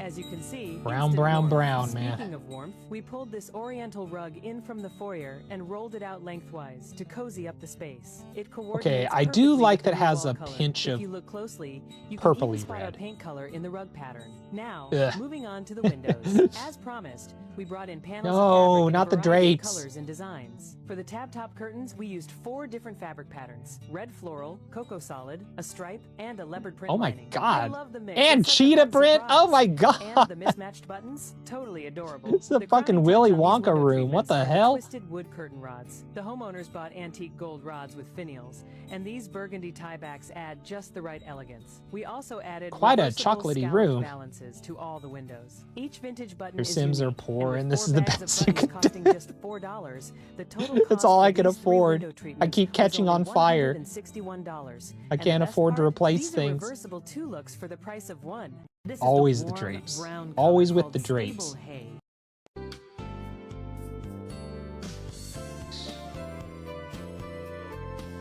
Winter Sun Yellow is definitely a bold choice. Yellow is the no. One color for Winter cheerfulness sun. and happiness. And this wall color That is accomplishes mustard just right that. there, It bro. brings sunshine into the room. A woven area rug instantly shifts the room's tone. This durable denim blue stripe cost just $51 at an outlet store. The tapestry sofa, about 30 years old, had seen better days. Since upholstered furniture is one of the most Oh yeah, expensive this is the items one to they replace, they we put decided to plaid revamp on it it, with don't they? slipcovers. A new slip cover with fresh fabric Oh provide an God. instant lift. The cost of the slipcover, if you sew it yourself, And it's not even is a the good fabric. plaid, 22 man. yards It's at $7 per yard, totaling $154. fuck. Peggy combined bold plaid and a watercolor Monet print for a harmonious mix. Peggy also brought in So bold blue and yellow. here's the thing. Here's the thing. I wouldn't say it's a phobia, but there is something so gross to me about old, dusty things, especially dusty fabric. There's something so gross to me about like dusty old fabric.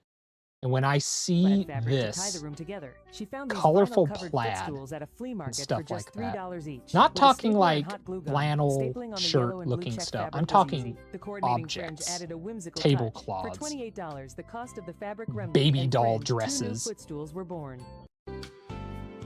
It literally, I feel a gag reflex. I literally feel like a Winter gag Sun reflex Yellow in my is throat, definitely a and it's bold like, oh my choice. god, Yellow ugh. is the no. One color for cheerfulness and happiness, and this wall color The plaid is accomplishes fated to just be that. part of a It murder brings scene sunshine into the someday. room. A woven area rug instantly shifts the Stay room's with me, tone. I have This no durable denim idea blue what stripe they cost touched. just Yes. $51 at an outlet There, store. The so tapestry I sofa, really about like 30 years old, had seen better vloggers days. who Since travel upholstered the furniture is one of countryside. the most expensive I items like to replace, I like we when they go decided to to revamp it like with slipcovers. A new slipcover and fresh fabric like provide an famous instant lift. The places cost of the like slipcover, if you sew it yourself, Highway is the 66 fabric. and stuff like 22 that, or yards Route at $7 66 and per things like yard, that. totaling $154. But I Peggy hate combined bold plaid and a I watercolor hate Monet when they go print to for a antique harmonious stores and mix. stuff Peggy also brought in more blue and because yellow there's plaid fabric to always tie the room together. She there's found these always vinyl-covered footstools at a gross, flea market dusty for just $3 old each. With a stapler and hot things glue inside gun, of it. stapling on the yellow and It blue makes check fabric like was I easy. can't The even coordinating eat fringe because like added a whimsical I like touch. to For $28, watch the those cost things of while the I'm fabric eating, remnant and fringe, and 2 I new can't even footstools were eat born. while they're doing it because it's so gross. There's like dusty old baby dolls and Winter Sun Yellow is definitely dusty a bold old choice. Yellow is the no. taxidermy One color and for shit like cheerfulness that, and and I'm like, happiness. oh my And this wall color god. accomplishes just that. Like It just brings imagine sunshine the into the room. filth. A Imagine woven the area rug skin instantly flakes. shifts the room's tone. This durable Oh god. These chairs look fabulous. They look new. Thank you. This might drive you just a little bit crazy to hear this, but how much did they cost? Free. Free chairs. This Free. is a woman who finds free Yes. chairs. You But find they it in did the not look garbage? like this when you got them for free. No. In fact, they look like they were ready to be dumped into Yeah. the dumpster. Here's a little hint of what they looked like. The upholstery was pretty tattered, and the wood on the bottom didn't look good. So Ugh. what did you do? What No, we did you we paint really the wanted to wood? preserve the French Don't legs, paint the so we wood, bro. sanded They them did. down. They Aren't painted the great? They're so wood. charming. We sanded them, then we used 1 coat of cobalt blue. After that, Oh we no, used and they crackle, use like and a the third coat crusty, was just white crackly paint. paint It's a too, so simple it looks like process, but crap the upholstery, anyway. that's a complicated deal. Yes, we had a choice to use slipcovers or to have They them painted it upholstered. blue We and got a then deal. white. A friend owed us a favor, but they would be wonderful Weird. slip-covered, very, very economical. Huh. Yes, it would have been much cheaper I'm if not we much of a slip-covered them. musician, but for Yes, some but reason as I've it always was, had it in we my got the upholstery head done for that free, and we got if a I deal cut on an the fabric album, too. The fabric I'd was want to name it $6.97 per yard, and a total of Alternate $56. Business That US is a great deal, 66. considering After a the very impact rare they'll have in this section of the room. US Let's see what they 66. look like Alternate in place. Business. In I like place, that they actually. are perfect. These chairs We used to look have fabulous. They one look in North new. Carolina. This might drive you just a little bit crazy. It would to go hear all this, the but way how to much South did they Carolina. cost? It was called like alternate Free chairs. This is a woman alternate who finds alternate free business chairs. district Yeah. But they loop. did not look It was like this called. when It you would got go them for from free. Raleigh No. In all fact, the they way look like they to were South ready Carolina. to be dumped into Yeah. the And But here's a little hint of what they look like. they renamed the it Martin upholstery was Luther pretty King tattered, Freeway. and the wood on the bottom didn't look good. So what did you do? What we did, But we really I wanted always to remembered preserve it the has French such a legs, long, so we weird sanded name. them down. Aren't they I was great? like, They're all right. so charming. We sanded them, then we used 1 coat of cobalt Route blue. 66. After that, Alternate we used crackle, Business and the Loop. third coat was Near just Springfield. white paint. Wow. It's a simple process, So it's next to The but the Simpsons. upholstery, that's a complicated deal. Yes, we had a choice to use slipcovers or to have them upholstered. We got a deal. A friend owed us a favor, but they would be wonderful. I don't know why. slip-covered, Again, they said this is new. And yeah, it is new. It's like 1997, so it's new. When I see this fabric, I can smell it. I can smell this fabric, and it doesn't smell good. For the hand stripe technique, we measured and marked the stripes in even widths, 9 inches apart. Then low adhesive tape is put up. We Smells use like this furniture special tape cancer. because the paint You will not know, bleed through it and it won't when I damage was the a paint when it's kid, removed. we were told that don't chew on Then the pencils fun because part you'll get began. lead We loaded a poisoning, roller with which black wasn't paint and true. rolled it off. The process Pencils was weren't made simple, of but lead the anymore. impact They was were made huge. of graphite. But now whenever I hear the word lead, I immediately smell pencils. Because Instantly, that's the what wall I was had scared to punch. death It of as became a a kid. I was bold, like, I can't dramatic handle the statement that pencil. I'm added going to get real lead energy to poisoning. the room. Because my Best of parents all, told me it was fun, pencils had lead in fast, them. They and don't. They have economical. graphite Only in one them. coat and very little time. But With like the that's wall what I complete, smell in we my moved on to nose when dividing I the think space of for the lead 2 boys poisoning and and filthy created stuff 2 separate bedrooms by from literally the splitting olden the room in times. half. She used bookcases to form a wall barrier. The boys already owned 2 black bookcases, so we purchased a third for $172 Again, to complete the divider. as Adding a both boy separation who and had to much-needed grow up with storage. his For the brother in hand the same stripe room, technique, I would have we loved to have had a measured and marked separation the like stripes that in in even a widths, bedroom. 9 So inches apart. Then low adhesive tape is not put bad. up. Not We bad. use I don't mind special this tape room. because the paint will not I don't bleed mind this through room. it and it won't damage the paint when it's removed. As promised, the 2 twin beds were pushed as far away from each other as possible. Each bed was placed flush against the This is something that would drive my mom crazy. Oh, this too. outside wall. Look at it. So, growing up, my mom would not allow us to have chairs or beds near windows. Near windows. You just were not allowed.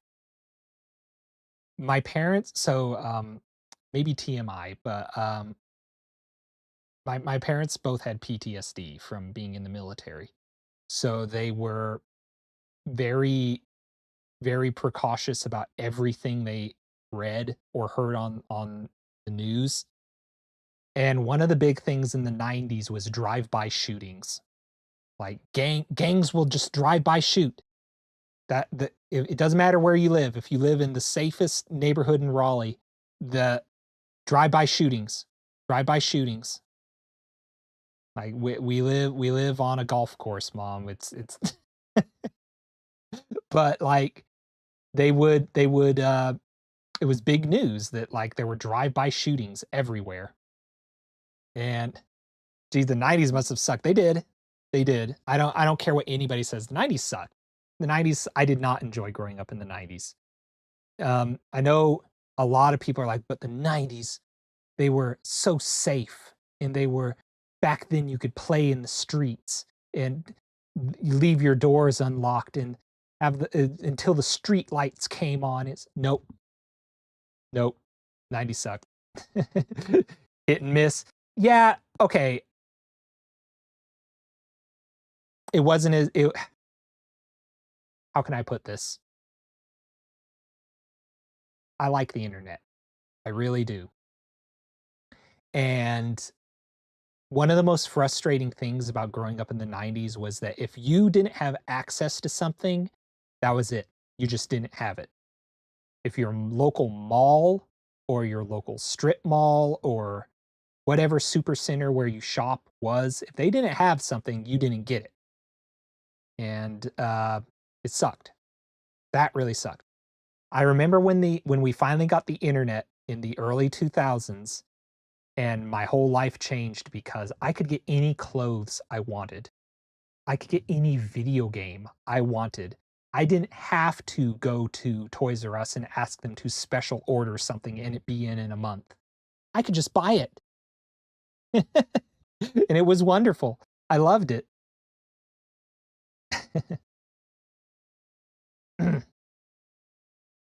The problem with lead, actually, it tastes sweet. It's how tons of kids got lead poisoning in the 70s. Lead paint chips tasted sweet. Oh, I wish I knew that. I would have tried some. Wish I had a separation too. Sugar of lead. In reality, the 90s were no more safer than 2020s. I actually hazard to say 2020s are a bit safer. I really do. I know a lot of people would not agree with that, but maybe it's just because I'm an adult and I can take care of myself, but, like, I don't know. I really don't. I think especially considering, like, you can't get away with crime anymore in public. Like, there are security cameras constantly watching. If it's not a Ring camera on somebody's doorstep, then it's a traffic light 3 miles down the road. You're not gonna get away with a crime for long in the modern times, and I don't know. I mean, obviously, that doesn't keep crime from happening. We've kind of found the prevention of crime is more so, like, psychological than it is threatening, you know? You better not, you might get caught. It hasn't worked for thousands of years. But welcome back, Domino. YouTube didn't even exist yet. Yeah, that's true. Especially if you grew up in a small town surrounded by trees, where everyone wants to know what you're doing. Yeah, I think you're speaking from experience, right, Domino? Glad I was born after the '90s. We were actually just talking about that. We were talking about how, like, um, Gen Z is kind of the last bastion of hope for a lot of the coming generations because they will know what it's like to live without the internet, and they will be what's left to teach people, "Don't believe everything on the internet," you know? Yeah. One thing, I'd argue is better in the '90s is the music. People had to actually sing. You had to go and get good, and noticed to be out there on the airwaves. Now it seems like they make big songs more about just general popularity contests and true innovators or indies now. You know, so I am a musician, and let me start some music so we're not just sitting in silence. I actually am a musician, so I have a little bit of insight into that. That, like, yes, yes, I will 100% agree that you needed to know how to sing, you needed to know how to write music, you needed to at least know simple music theory. You had to at least know how to look at a keyboard and know what keys correlate with what, how to make them work in tune and in melody and harmony. But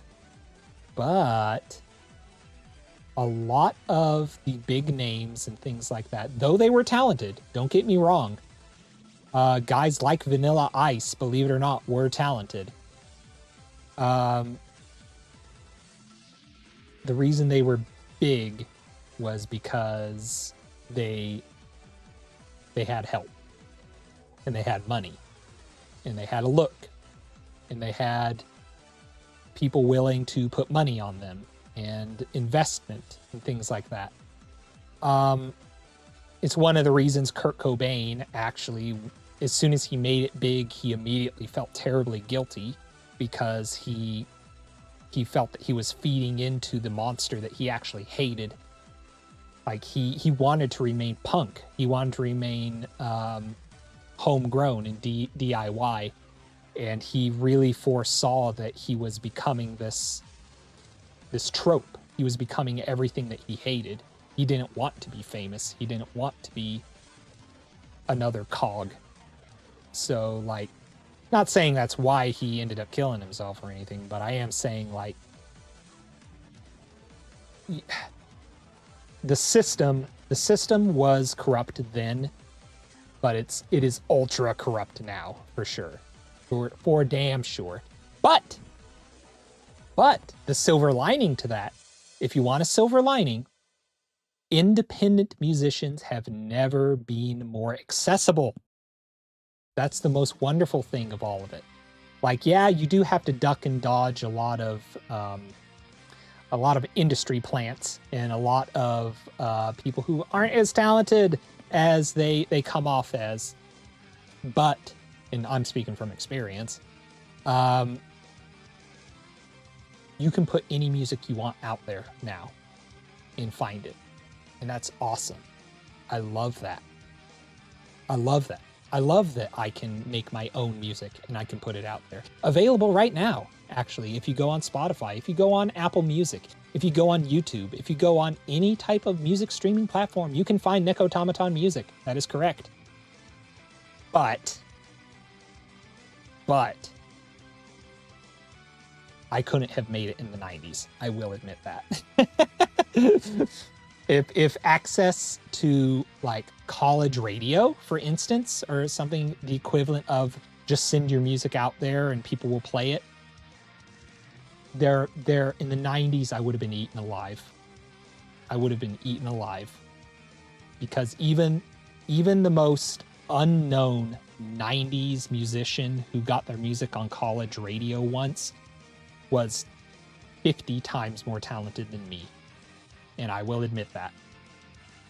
So yeah, I will say that. The modern times have made independent music more accessible, but you do have to sift through a lot of Nekotomotons to find your who's an indie. I don't know. To find your Pixies. The Pixies, right? People like the Pixies. They're indie. Sadie, be quiet. I hear you. My cat is screaming. Where are you, Sadie? All right. I gotta feed her in about 3 minutes. Yeah, that's a Sadie. I gotta feed her in about 3 minutes. But yeah, I agree with that. I agree that people were more talented. Oh my God.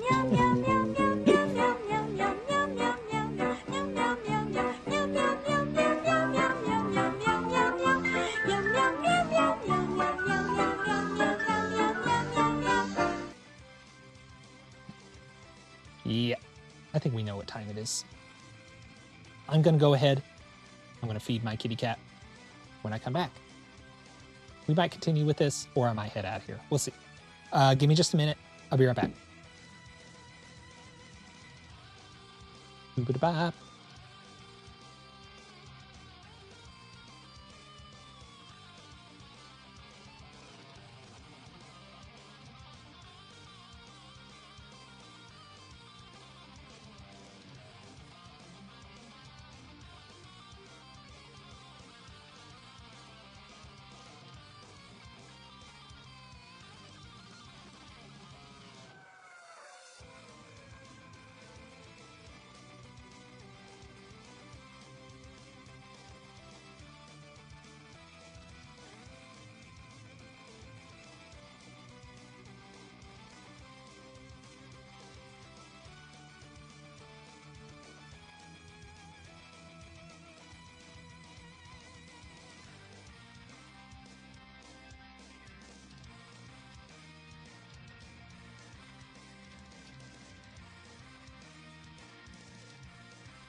Guess who? So, you know, I mentioned that I had kind of fallen down a rabbit hole of nostalgia, and not just like 90s nostalgia, but like 2000s nostalgia. And a big, huge part of that is MySpace for me. I still to this day, I do not regret MySpace. I know so many people are, ew, I'm so embarrassed, MySpace. I can't believe I love MySpace. I'm glad I was on MySpace. It taught me a lot. But I was recently looking at actual MySpace CDs. So like CDs released by MySpace that were big collaboration pieces and multi-song pieces of like different artists who were big on MySpace at the time. And you know, you'll have the old standbys. You'll have My Chemical Romance. You'll have Tia Tequila or something like that. But in the fray of all of that, I discovered a band that fills me with such happiness.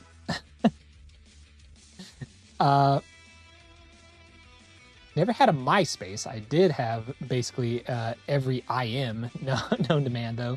AIM, MSN, YIM, ICQ. So MySpace did have its own IM system as well. So, in fact, a few people actually, up until, God, like maybe 2020, still had MySpace emails.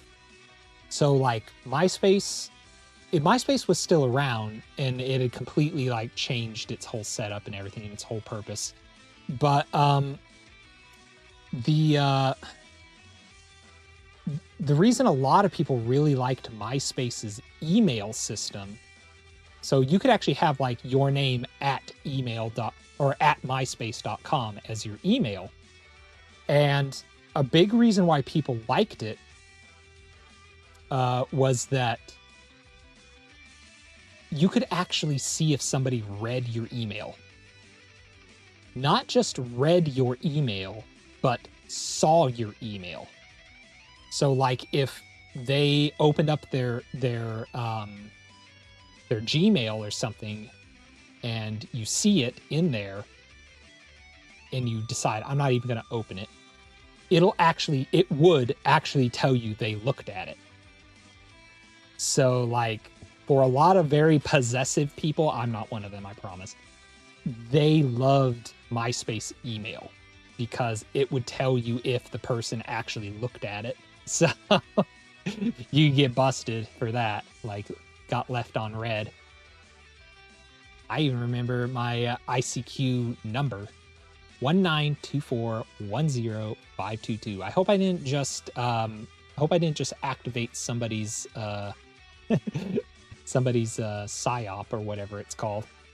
MySpace was that big. MySpace was huge, ProTag. MySpace was the Twitter of its time. Before there was Twitter, before there was Facebook, there was MySpace.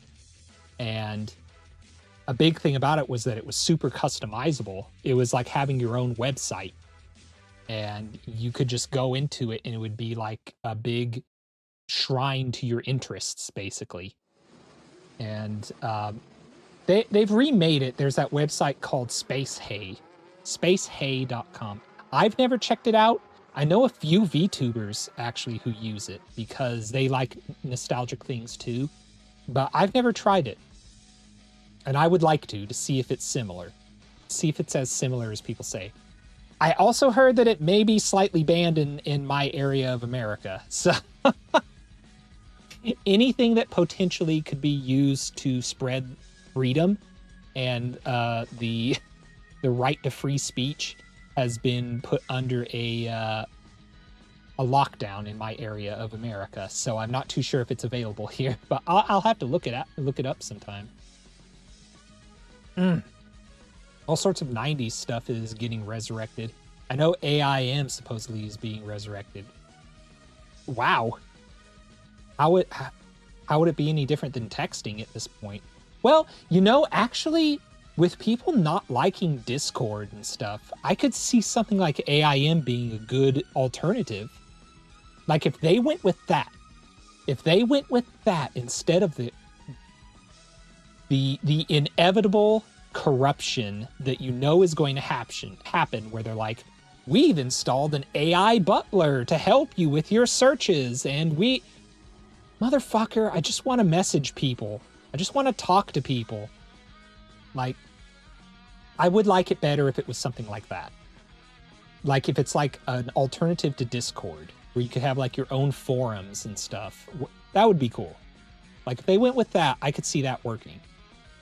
I was very customizable with MySpace. I could always work the coding and add my own playlist and music. Yep, playlists. You could open up MySpace and music would immediately play.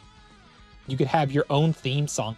I remember I once had a bad breakup and I switched it to And So It Goes by Billy Joel. And everybody knew he's going through hard times. Had my heart broke because it seems like every time I held the rose, I only felt the thorns, bro. Neko would remember my. Yeah, I do remember Domino's MySpace. Would you guys believe me and Domino met on MySpace? Would you believe that? We weren't in a relationship, but we met. we actually did meet on MySpace. We were not in a relationship, but we were MySpace friends. Oh, so long ago. Discord is kind of suspicious. A lot of people are saying that. A lot of people are saying, I don't trust this shit. There's somebody watching. Got fucking Michael Jackson singing backup vocals here. I feel like somebody's always watching me. A lot of people don't like Discord anymore. It's kind of fallen out of favor, I've noticed. But Bonzi Buddy 2030 would really like your information and facial ID and money. Please buy Discord Nitro. Ugh. Boy, you know, Bonzi Buddy. That looks so... For a second, I was like, whoa, is that who I think it is? It's not. It's Darple's having a gag. I knew somebody with a name very similar to that, and I was like, holy shit. Do you know that person? Like, oh, okay, the screen name's not exactly the same. You really sent a shiver up my spine right there, Darples. That's wild that you chose that name. You chose that name. That is so similar to someone I once knew. Cool how you two met on MySpace. Indeed. 14 years ago. So here's the cool thing. MySpace was almost dead. That's how we met, honestly, was that MySpace was so dead that there was only like 4 or 5 people still on it. And me and Domino were one of the 4 or 5. Like, we were just in there. And I know I've told this story before. I'll tell it again. So there's this band called Black Veil Brides. And they're still around. They're still around, actually. And they were like the MySpace. They were like the last metalcore MySpace band before MySpace like crashed and burned. And they set up a thing on their Twitter because everybody moved to Twitter. Everybody moved to Twitter. Nobody was on MySpace anymore. MySpace was a ghost town, bro. An absolute ghost town. There were a few people from Indonesia who still used it. But beyond that, it was a ghost town. No one was on MySpace anymore. And they set up a thing on their Twitter where if they posted something on Twitter, it would automatically go to all their social media. It would go to MySpace. It would go to Facebook. It would go to Google Plus, whatever was around at the time. And they put out a bulletin just to, engage with fans. And they were like, does anybody collect comic books? And I, on MySpace, was like, well, no one's going to see this, so I might as well post it anyway. And I wrote, I collect manga, which I did at the time. I collected a lot of BL. I collected so much fucking yaoi and so much doujinshi and so much. I was a nerd. I was a BL nerd before they were all 16-year-old girls on TikTok. And Domino, for no reason at all, responds. I don't even remember what he said. I think he was like, that's so interesting. And then he messaged me in my DMs. He was like, let's talk. And we talked. We talked and talked and talked and talked. We talked for about 2 years. We talked after MySpace like shut down their DM system, basically. That's how we met. That's how we met. Yaoi and MySpace brought us together. You're like one of the 3 people still online want to talk. Yeah, all right. Yeah, exactly. That's what it was. That's exactly what it was. I never wanted to stop talking to Neko after that. There has not, I don't think there's been a day that's gone by where we have not talked. I don't think. Maybe like 25 or 26 hours we didn't talk. But yeah, I don't think we ever stopped talking after that. We talked a lot. And yeah. We have Yaoi and MySpace to thank for Domino and Nekotomoton. Problematic Yaoi too, I'll have you know. It was the 2000s. We didn't give a shit. We didn't give a shit. That's right. That 18-year-old student with that 30-year-old teacher, we did it and we liked it. What are you gonna do about it? I don't care. He's in college. He's in college.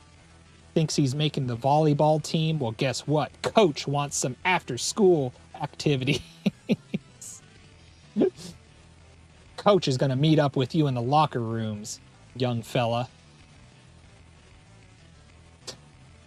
You may have just turned old enough to drink alcohol, but I'm going to teach you something time can't. He's got to be shown the rope. Exactly. Darples gets it. Darples gets it. Who better than the teacher? Am I right? God damn. I'm not going to go on a rant. I'm not going to. But kids, by the way, if you're an actual kid, get the fuck out of here. I don't want you here.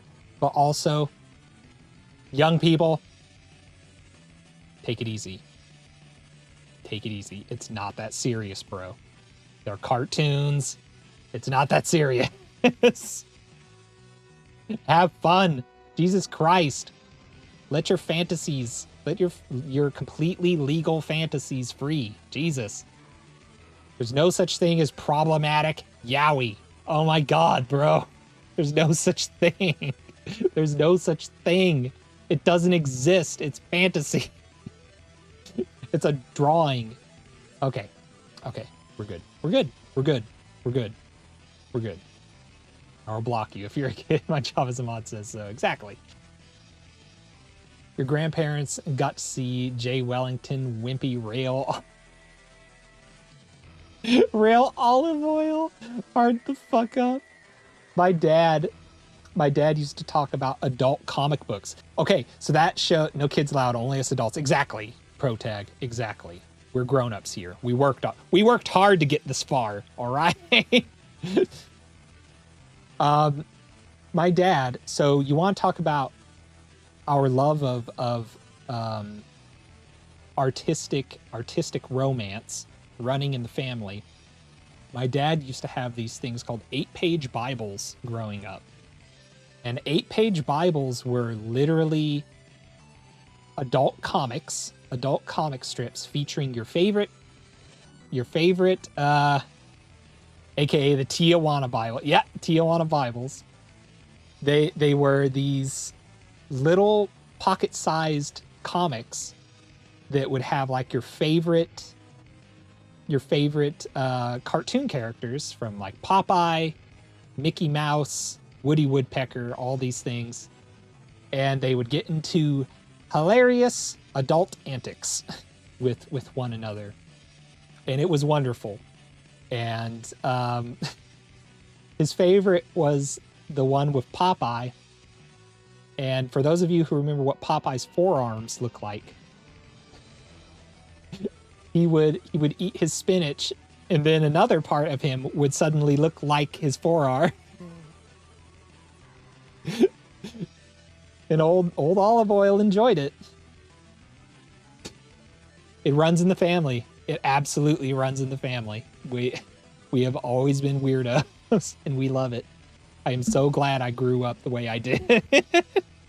And that is a great way to leave off of how the 90s were awesome.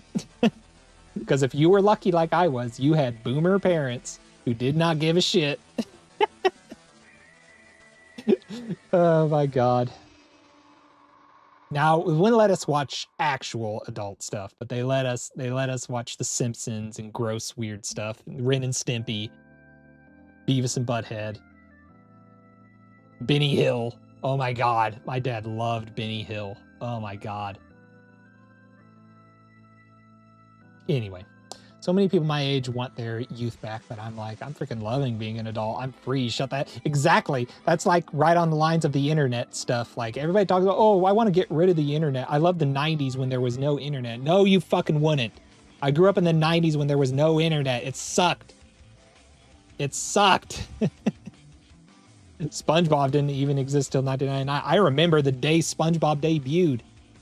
I remember it. It was after the Kids' Choice Awards in 1999, and they were like, and now our brand new Nicktoon, SpongeBob SquarePants. And it was like, what the fuck? Man, people thought Ren and Stimpy was weird. Holy shit. This is surreal. That's how I saw SpongeBob. It was surreal. It was like super surreal comedy. And I was like, man, this may not last long. Joke's on me. Joke's on me. I wish I lived in the internet with no 90s. They say on the... Exactly! You say with a phone in your hand writing this. I still prefer Rocko's Modern Life to SpongeBob, but I'm old. Exactly. So I'm not going to be mean about it. I don't care for SpongeBob. I have never watched a full episode of SpongeBob. I don't know if I ever will. I watched a full segment once. I watched the one where they accidentally go to boot camp and Arlie Ermy is their drill sergeant. You know, Arlie Ermy, the guy from like Full Metal Jacket and stuff. And he's just screaming at them and they're goofing off and driving him crazy. That's the only SpongeBob segment I have ever watched. Beyond that, I am completely lost. I know nothing about SpongeBob. I know Mr. Krabs. I know Squidward. I know Patrick. I know Sandy Cheeks. Plankton. I know Plankton. I don't know anything else. I don't know the memes. I don't know. I remember SpongeBob used a Tiny Tim song in the first episode. Yeah. I'm so happy. SpongeBob's goated, but it's fine if you don't like it. You know, I don't think that it's that I don't like it. I think it's that I was in a weird space at that time where I was like a total hard ass about everything, to where Nicktoons, those are for kids. I want grown-up stuff. I want Simpsons. I want Beavis and Butthead. I want pro wrestling. Pro wrestling in 1999, that was my thing. I started watching wrestling big time in 1999. So I didn't have time for Nicktoons anymore because I was obsessed. I was utterly obsessed with pro wrestling. So SpongeBob, that's for babies. We got South Park. South Park's for grown-ups, and I'm a grown-up. I was 13. I was 13 watching South Park. The only episode I honestly truly like of SpongeBob is the one where he stays on the bus and goes to the deep ocean, because it's not like any other part of the show. It's surreal. I've heard people say that's a good episode. I've heard people say like that's a top 10. So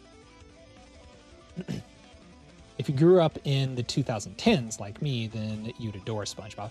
I remember it. I had a lot of friends actually who were like, man, you haven't watched SpongeBob? What's wrong with you? I was like, it's just not part of my generation. It's just not. And they're like, but you're only a few years older than me. And that's exactly what it was. It was just the cuspus of it. Cause like, think about it, 99, 2000, I officially became a teenager. And when you become a teenager, I don't care who you are, stuff just changes. And you're just like, I don't like it anymore. I don't like it anymore. And it was just at the right point where I was like, nope, no SpongeBob for me. Meanwhile, I still watched Wild Thornberrys. I still watched Jimmy Neutron. Never watched Fairly Odd Parents. I never liked Fairly Odd Parents. But like, yeah, it never made sense really when you think about it. Why did SpongeBob get hit with the chopping block with me? I just don't get it. And it's to the point now where like, I've heard so many people who love SpongeBob say it's no good anymore. It's really not good anymore. It's so babyish, like, and I'm like, is it babyish, or are you just getting a bit older like I was, where everything was babyish and I want grown-up stuff, you know?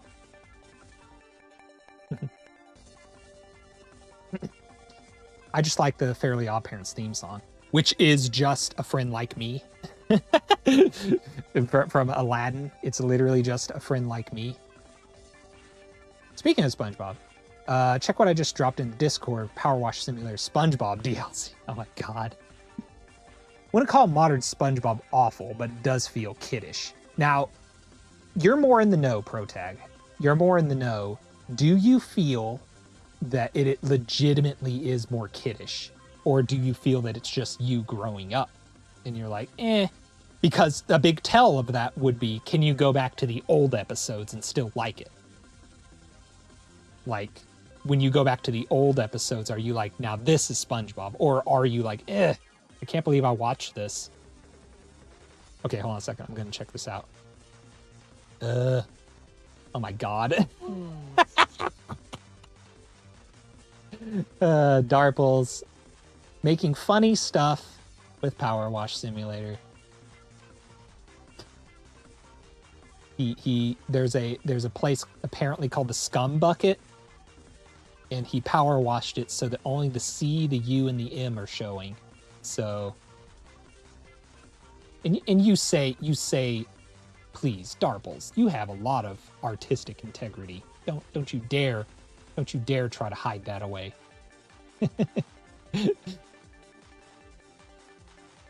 Legitimately does feel kiddish. I can go back to older episodes and enjoy it. Okay, that's a big tell. That's a big tell then, that perhaps SpongeBob isn't for me, and if it is, I guess it's kind of like The Simpsons.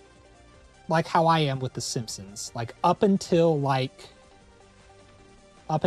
season 9 or so, like around 1999 actually, around 99 2000, I couldn't watch The Simpsons anymore. They just were not for me anymore. They weren't funny or interesting. Like anything from 1989 to 1999 is okay, but yeah. There's that meme. It's supposed to be like the steamed hams conversation. He's like, so you call yourself a Simpsons fan even though you do not watch anything past season 9.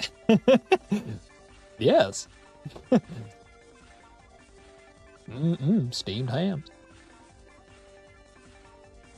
I actually really like the look of the new SpongeBob game that came out recently. I respected how much effort they put into to make it look like the show.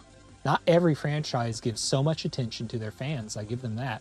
That's true. Nickelodeon's apparently been doing it pretty good lately with video games. Like they had that Nicktoons Brawl or whatever, where it's like Smash Brothers but with old Nicktoon characters. They actually got back a lot of old voiceovers and stuff. Like they got back Billy West. They got back Billy West to voice Ren and Stimpy. Like, damn. They brought back Ren and Stimpy. So it's like, it's legit for fans. I have as much integrity as toilet paper that's been marinating in the toilet for 12 hours after someone forgot to flush. So when I was a kid, that actually was one of my favorite activities, believe it or not. And when I say kid, I say little tiny kid. I was like 4 or 5 years old. I would take toilet paper and I would just dunk it into the toilet, up and down, bloop, bloop, bloop, and watch it slowly deteriorate. Not too surprisingly, my parents had to pay for a lot of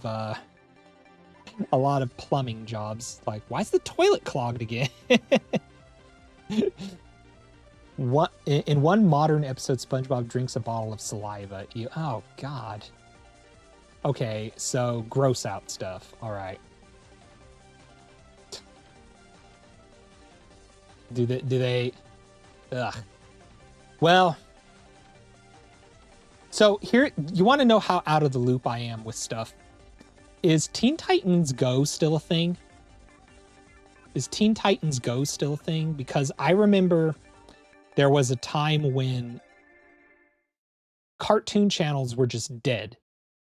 It was just Teen Titans Go 24 hours a day, SpongeBob 24 hours a day. Like Nickelodeon, Cartoon Network, nothing anymore. Just Teen Titans Go, SpongeBob. I'm glad I finished eating. Yeah. I don't think so. You don't think Teen Titans Go is a thing? What do they have now, if anything? I know Nickelodeon's got to still be SpongeBob. Yep, Teen Titans Go is still going. God dang. God dang. There you go. That's what SpongeBob's got to compete with. It's kind of like a symbiotic relationship when you think about it. It's like Teen Titans Go got to compete with SpongeBob. SpongeBob got to compete with Teen Titans Go. Had some gaps, though. Okay. Regular show made a comeback and Adventure Time, too. Aren't they on the HBO now or something, right? I know Adventure Time came back and it became really serious, apparently. Like, it's not as episodic anymore. Regular show, 2016 to 2018, 19, 21, 22, 25. Holy shit. I remember Cartoon Network was so angry too that, like, man, our most popular cartoon isn't even 100% ours. We got to pay out DC. And then they started like trying to find, what do we own the rights to? What do we own the rights? Powerpuff Girls. We'll make a Teen Titans Go, but make it Powerpuff Girls themed. And people hated it. Oh my God. Does anybody remember the Powerpuff Girls remake? Holy shit. Does anybody remember the Thundercats remake? Does anybody remember? Thundercats Roar. That's what it was called. Thundercats Roar. Yeah, Thundercats remake. Yes, yes. Wavelength achieved. Yeah. Not even as a kid, I wanted to watch the Powerpuff Girls. Not even as a kid, I wanted to watch the Powerpuff Girls. It was rough and it was gross. They had a lot of modern, trendy stuff in it. Like if it had come out in time, there would have been a 6-7 gag. Like it was bad. Hold on a second. Where can I? Thundercats cats roar. There it is. Okay. Oh my god! Hi Z! Welcome!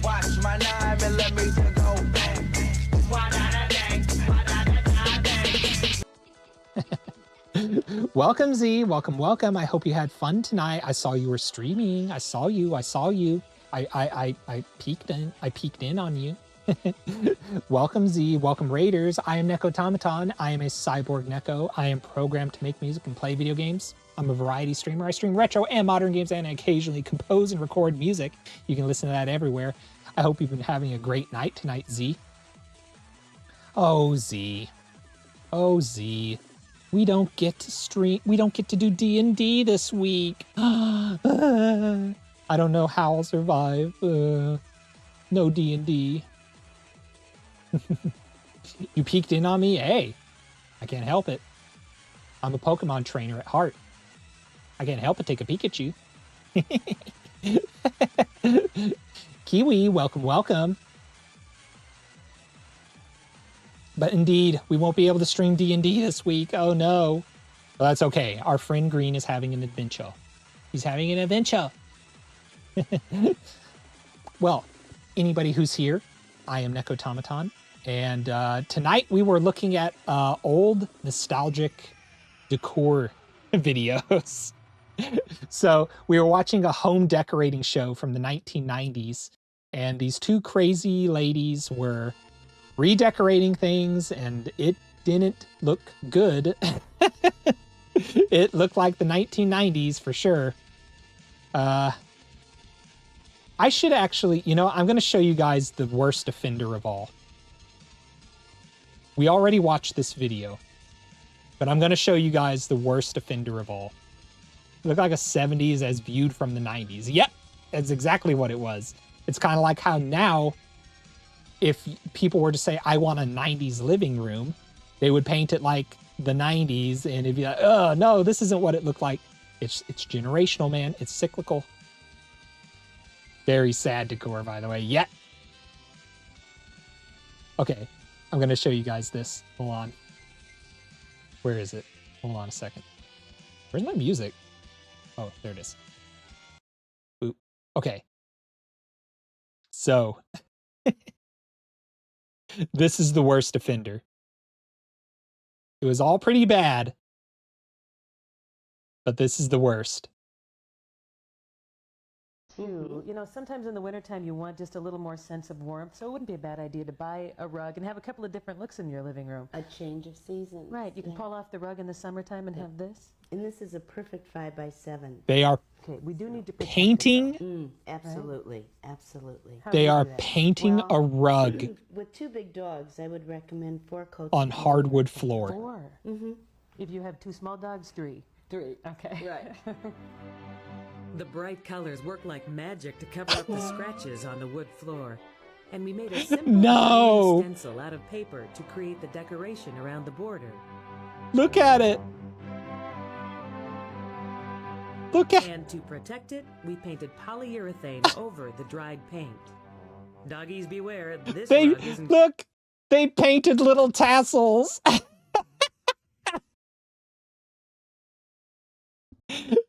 They painted little tassels.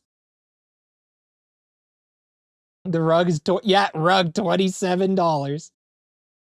You could have bought a rug, bro. What are you talking about, Darbles? That's a rug. Look at it. It's got tassels. Have you never seen a rug before, Darbles? going anywhere.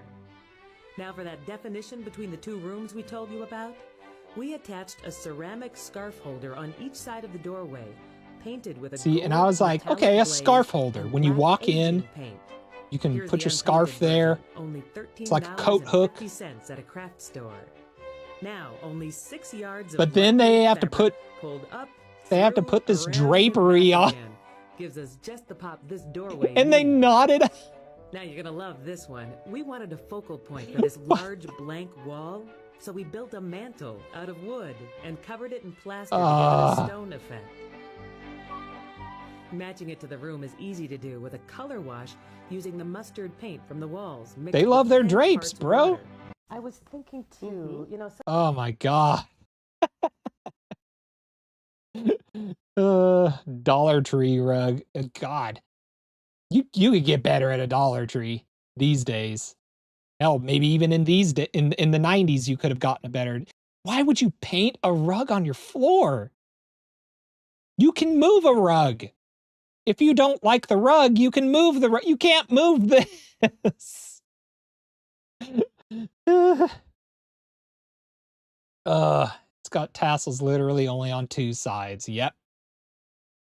How would you know what's up and what's down, Darples? Get with it. Looks like the Joker and Harley Quinn got meshed together into a false rug and flattened on the floor. We know so long as the curtains match the drapes, this is fine by me. Hey, some people like to decorate both upstairs and downstairs. Into them. There's a lot of people in the comments and stuff like that, like, have they been arrested yet? I know this was 20 years ago, but have they been arrested yet? Oh my god. Rough. Holy schmoly. But that's what we were doing. That's what we were doing. We were having fun watching that stuff. And there's many more there. There's many more to watch. So perhaps I will come back to those later on and we will explore them together. Some people like to decorate. It says it all. Some people just want to see the world burn, apparently. To think they didn't have rooms filled with media merchandise everywhere. Hey, you know, that's interesting. That's interesting you should say that. In the 90s, that was considered like, it's time to grow up. It's time to grow up. We don't need that stuff. We have our own. Like, I remember when having like a clock, like having a clock with like a Budweiser symbol on it was considered memorabilia. Like, obviously it's like beer memorabilia, but it was like, this is like for the kids' room. This is for young people. This is for like a frat house or something. Having a clock shaped like a cat or something. Having a Felix the Cat clock or something, a Kit Kat clock. And in the 90s, it was like, no, we have real stuff. We have real furniture. We have real clocks. And now it's kind of gone full circle where like adults are like, no, that's my Demon Slayer clock up there, bro. Yeah, I'm 35. What of it? That's my Naruto coffee mug I'm drinking out of. Fuck off. Don't remind me of the plastic beer clocks. Yep. That run on batteries. Yep. It will explode. Wasn't it looked down upon to like media? It was considered childish. Yeah. It was looked down. It was considered super childish if you liked branded stuff. Like if you had a mug, like for instance, if you had like a coffee mug and it was like Simpsons themed, it was like, that's the kids mug, right? That's the kids mug. And it's like, no, this is my coffee mug. Oh, you still drink out of a Simpsons mug. Okay. And it's like, okay, I guess I turn 25 and immediately everything must become tan. Everything must become tan and gray. We're not allowed to have anything anymore. Neko wants me to stream looking at clocks because he knows how I am. Yeah, Domino can go off.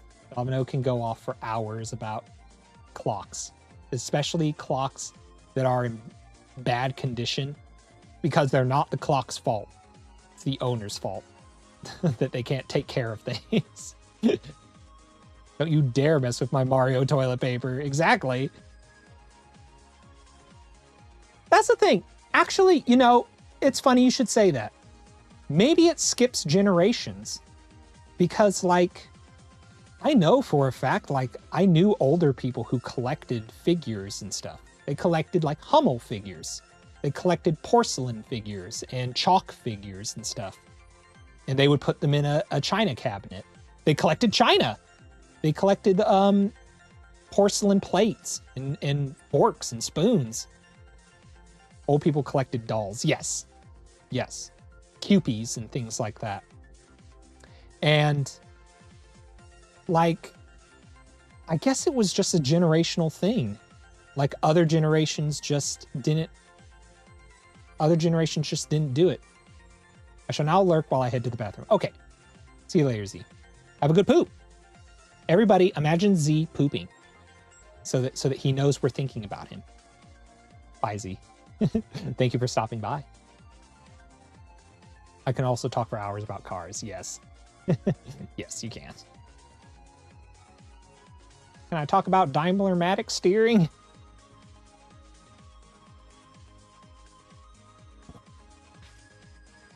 That were mercilessly advertised to them by the Franklin Mint. Yep, I remember that. Late at night, you'd be watching the news and it'd be like, you gotta collect these dolls. You gotta collect these dolls on QVC. Everybody remember QVC? Home shopping networks of their time.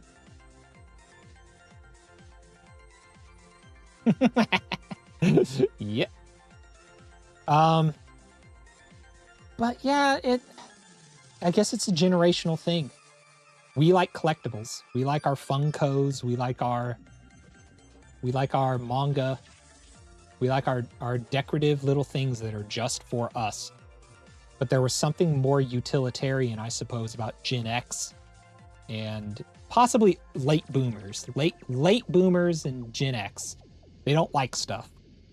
I mean, they like stuff, but they don't like collecting stuff. They like, that's clutter. That's all clutter. I don't want that. They're the ones that threw away their record and CD collections, you know? Because, hey, we have iTunes now. I don't need that. I got my iPod. I don't need any of that. That's all clutter. And now iTunes, like, apparently got rid of everybody's music that they purchased. As long as you don't collect Labubu. Okay. Truth time. Truth time. You know how we were talking about me being a MySpace kid? I actually kind of like Labubus. Because I don't own a Labubu. I do not own a Labubu. Nay, I am Labubu-less. Labubu-less. But I like them because they remind me of O'Share Key. O'Share Key, for those of you who don't know, was a fashion trend. It was a fashion style and music style. It was like a movement in the underground Japanese fashion scene in the 2000s. There were a lot of bands and things like that that came from it, like LMC and Cafe. Like, hold on a second. I'll actually look it up for you guys. O'Share Key. Let me bring this up first so I don't get stunned by pornography or something. All right. Yeah, this is cool. I'll bring this up. Bring it up. Oh my God. Hold on a second. Oh, this thing's so frustrating. I want to view the image. There we go. Okay. So.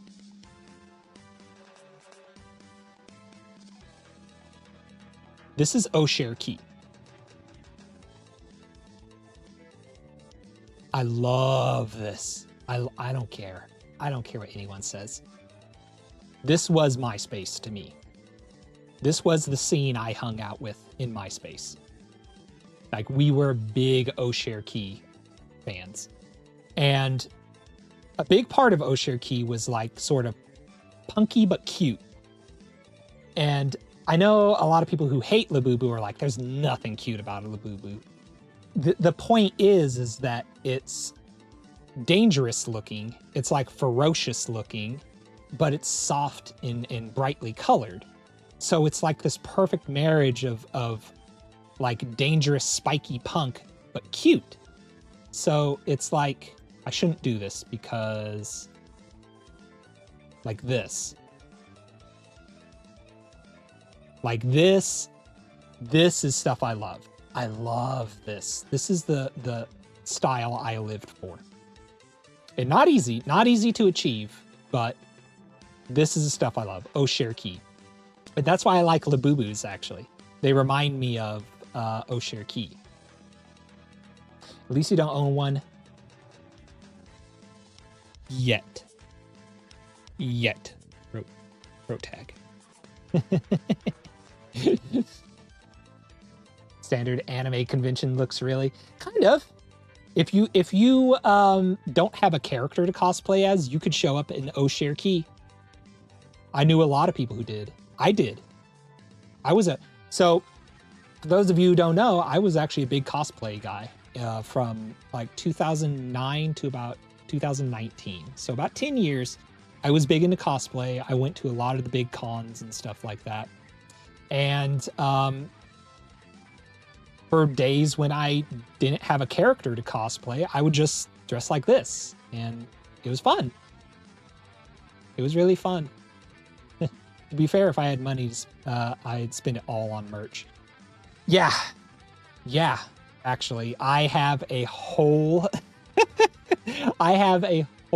watch list on various purchasing websites of just stuff just in case I win the lottery. This will be mine. And it consists of a lot of merchandise. It consists of a lot of like video game, a lot of anime, a lot of stuff, merchandise. And I don't know what it is about my generation. I mean, no, it's not my generation, actually. It's kind of younger generations, but I was kind of a late bloomer. We just like our stuff. We like our branded stuff. We like our... I don't know. I don't get it. I really don't. I wish I knew, but it's me, and I'm not going to fight it. I go straight to the Glitch production store and buy so many plushies. I want to look at this. Hold on a second. Glitch production plushies.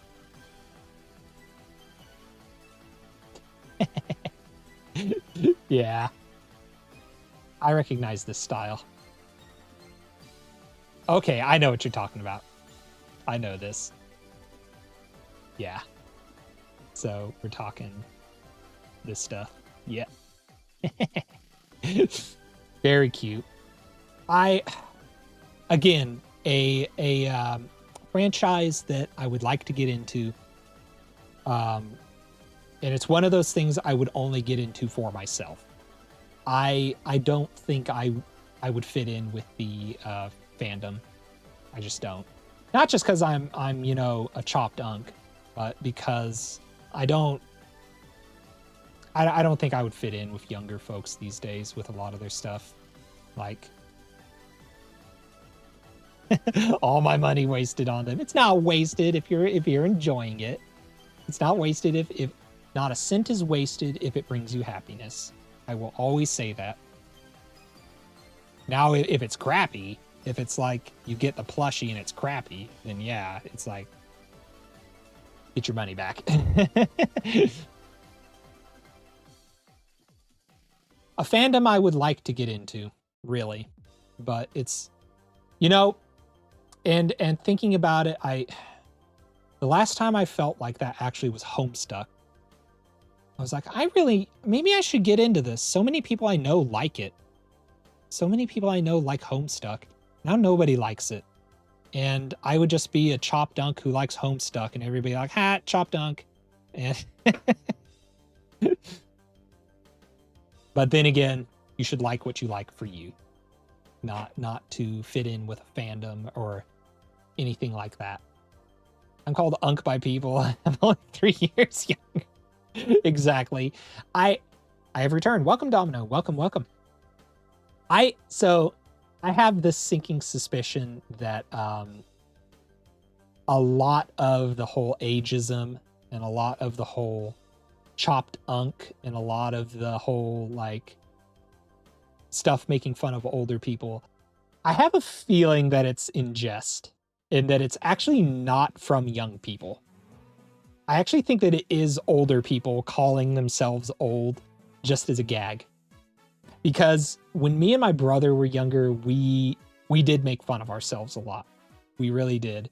And a part of it is just sort of a very cathartic feeling of like, I'm going to make fun of myself first before you make fun of me so that it won't hurt as much. Secretly, probably what it is. But I think that's what it is. I think that's a lot of the whole anti-elder thing comes from. Calling like, guys, I just turned 21. Am I cooked? I just turned 22. Am I unk? Oh God. My knees, my back. I'm so broken down. I just turned 24. I think that's in jest. I don't think that it's true. Like what you like for yourself. Yes, I agree. Might be them being insecure of their ages, so they make fun of others. Perhaps, or it's just genuinely rage bait. Is kind of what I feel sometimes. Is that it's what's the most normal thing I can make people uncomfortable about? You know, it's like that. It's a sport. It's a sport in a way, where they're like. It's sort of the like you're now aware of your tongue kind of thing, where like, ugh, God, did you know like if you pee while you poop, it means you're old. Only old people do that. And it's like, what?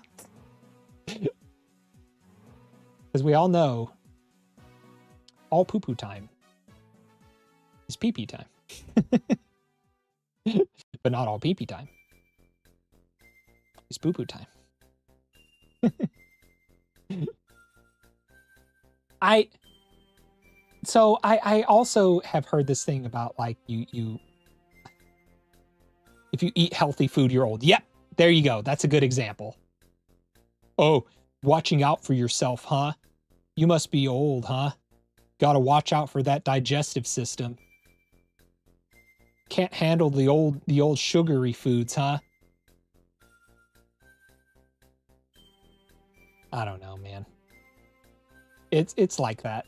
They'll purposely find things that are completely normal, but then put an age behind it so that it's rage bait. It's essentially rage bait. And it does stem from just wanting algorithmic reaction, where like it doesn't matter what I say, as long as somebody says something in the comments, it'll push my video in the algorithm. So I'll say the most ludicrous thing possible so people will comment on it and it'll push me in the algorithm.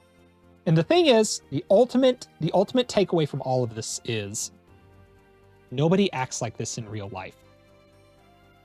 Nobody will, like, unless they're literally your best friend, no one is going to call you a chopped unk in real life.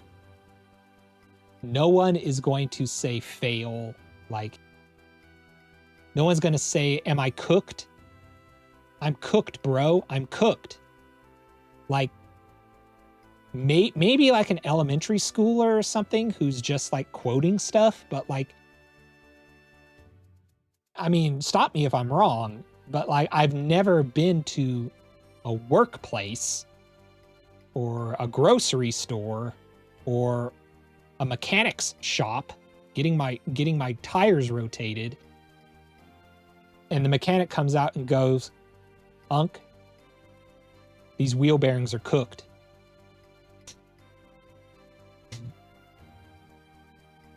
I'm sorry, bro.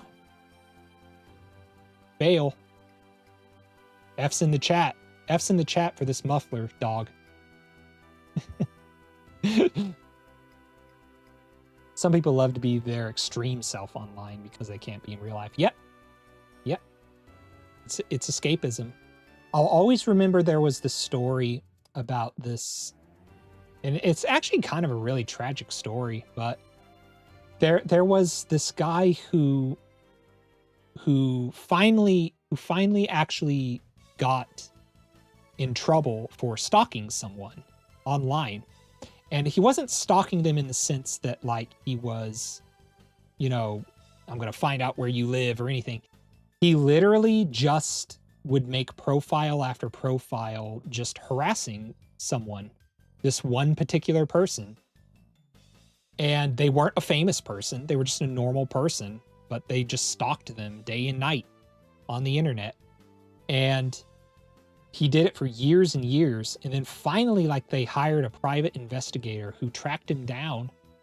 And he was an old man. He was like an old 60-year-old man who was taking care of his invalid wife. And he lost his job because of it. Like, it made big news. So he lost his job for harassing this person. And he lost his insurance. And his wife had to be moved to a nursing home because he couldn't take care of her anymore after that. So he lost his whole life because he just needed escapism. He wanted escapism because his life was so miserable. He was just stuck at home taking care of his invalid wife. And his only pastime was harassing one person on the internet. And he got busted for it and lost his family, lost his house, lost his wife. And that was back in the 2000 teens. So early 2000 teens. So I don't know what's going on with that nowadays. I'm pretty sure it was real too, because that was before, like, a lot of, like, misinformation would be spread around. But yeah, it was actually a really sad story. People are weird. Yeah, people take their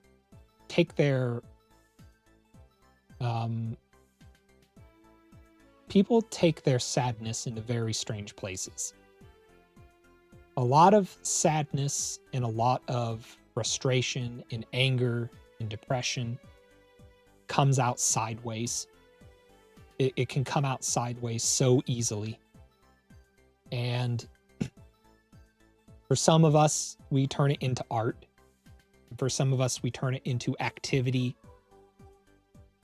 But a lot of people just don't know how to escape.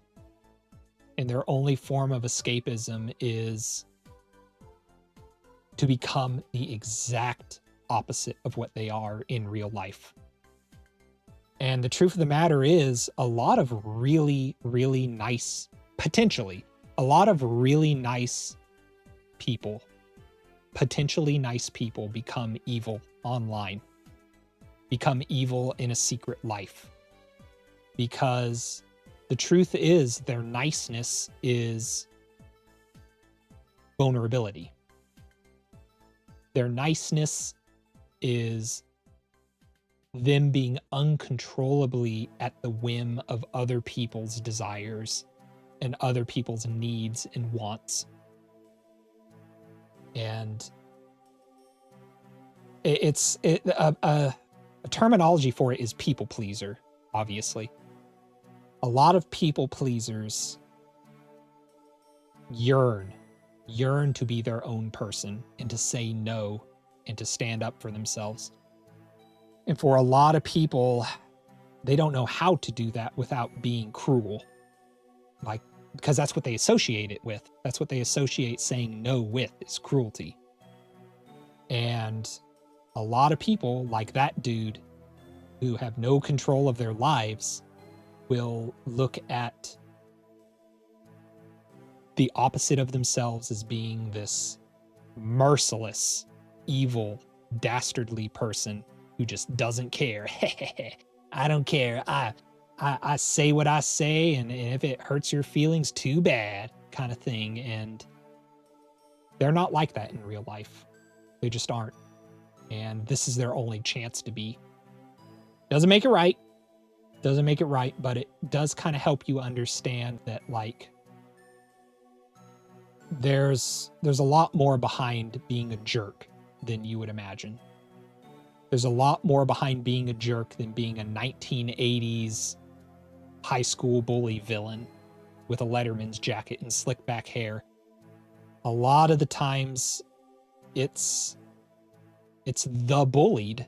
It's the bullied that turn to bullying because it's what they recognize as power, you know? This got kind of deep. I do apologize. But yeah. Especially if they never learn how to understand how to process their own emotions. Yes. Very important. Very important. And who knows? Maybe that kind of has something to do with why a lot of us older folk, like, I don't know, we learned how to process a lot of our emotions before we ever even got on the internet. So we kind of know, okay, we don't act like that. We don't act like that because we could get in trouble. If not just for decency, then the fact that you could get in trouble. In those days you could definitely get in trouble. You could get your internet service shut off if you got caught saying something you weren't supposed to. That happened to my brother. He cursed out someone in an AOL chat room when he was a teenager, and AOL actually called us.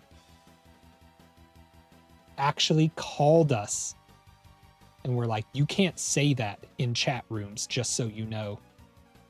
And if you're lucky, we will turn on back. They shut our internet off. They shut our internet off because my brother cursed someone out in a chat room. And it was this Indian lady called the house. You cannot do that. You cannot talk like that inside of a chat room. And my brother was like, okay, I'm sorry. It's like, okay, we will turn your internet back on. And they turned the internet back on. That was a thing that actually happened.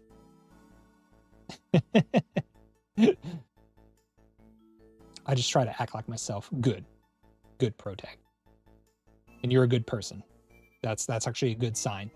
It shows that you're actually a good person and that you actually like having fun. You're not just doing it to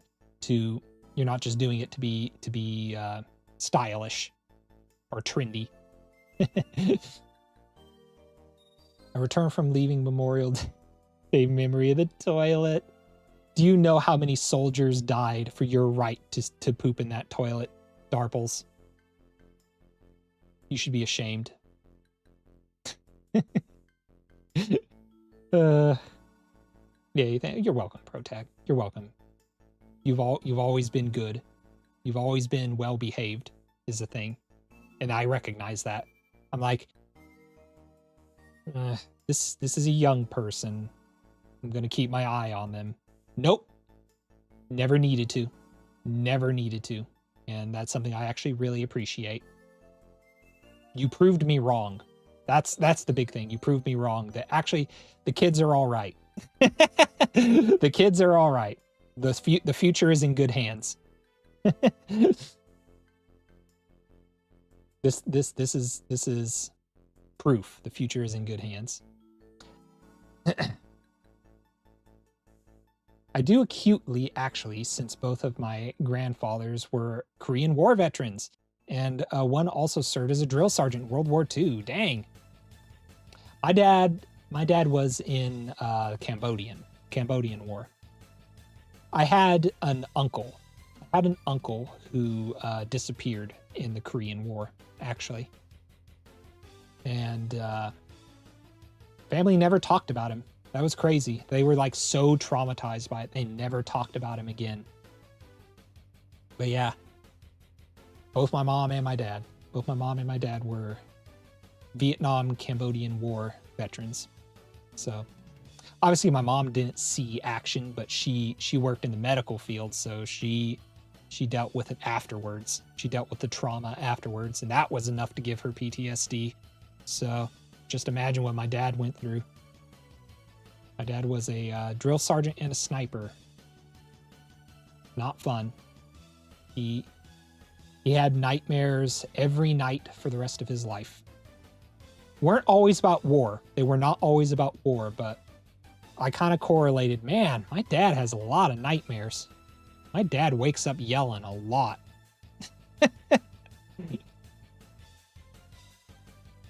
Sad. Sag. Honestly, can't stand how others my age act. The bad kind. I am the proof. Indeed, you are the proof.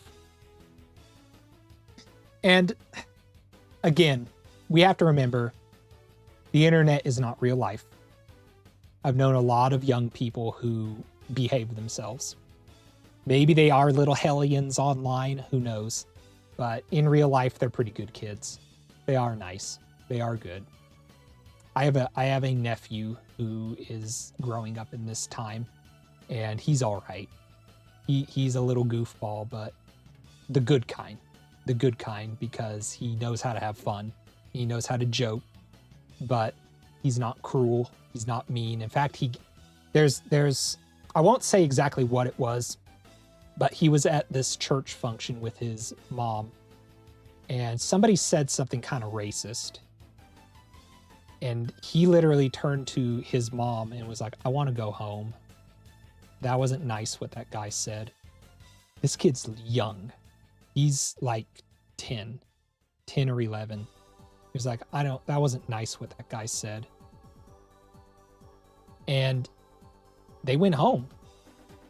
And one time I was talking to my brother and I said the word fat. And he, being a little 10-year-old, takes me aside and says, that's not very nice to say the word fat. That's not very nice. And I had to explain to him, you're right. You're right. I didn't mean it in that sense, but you are right.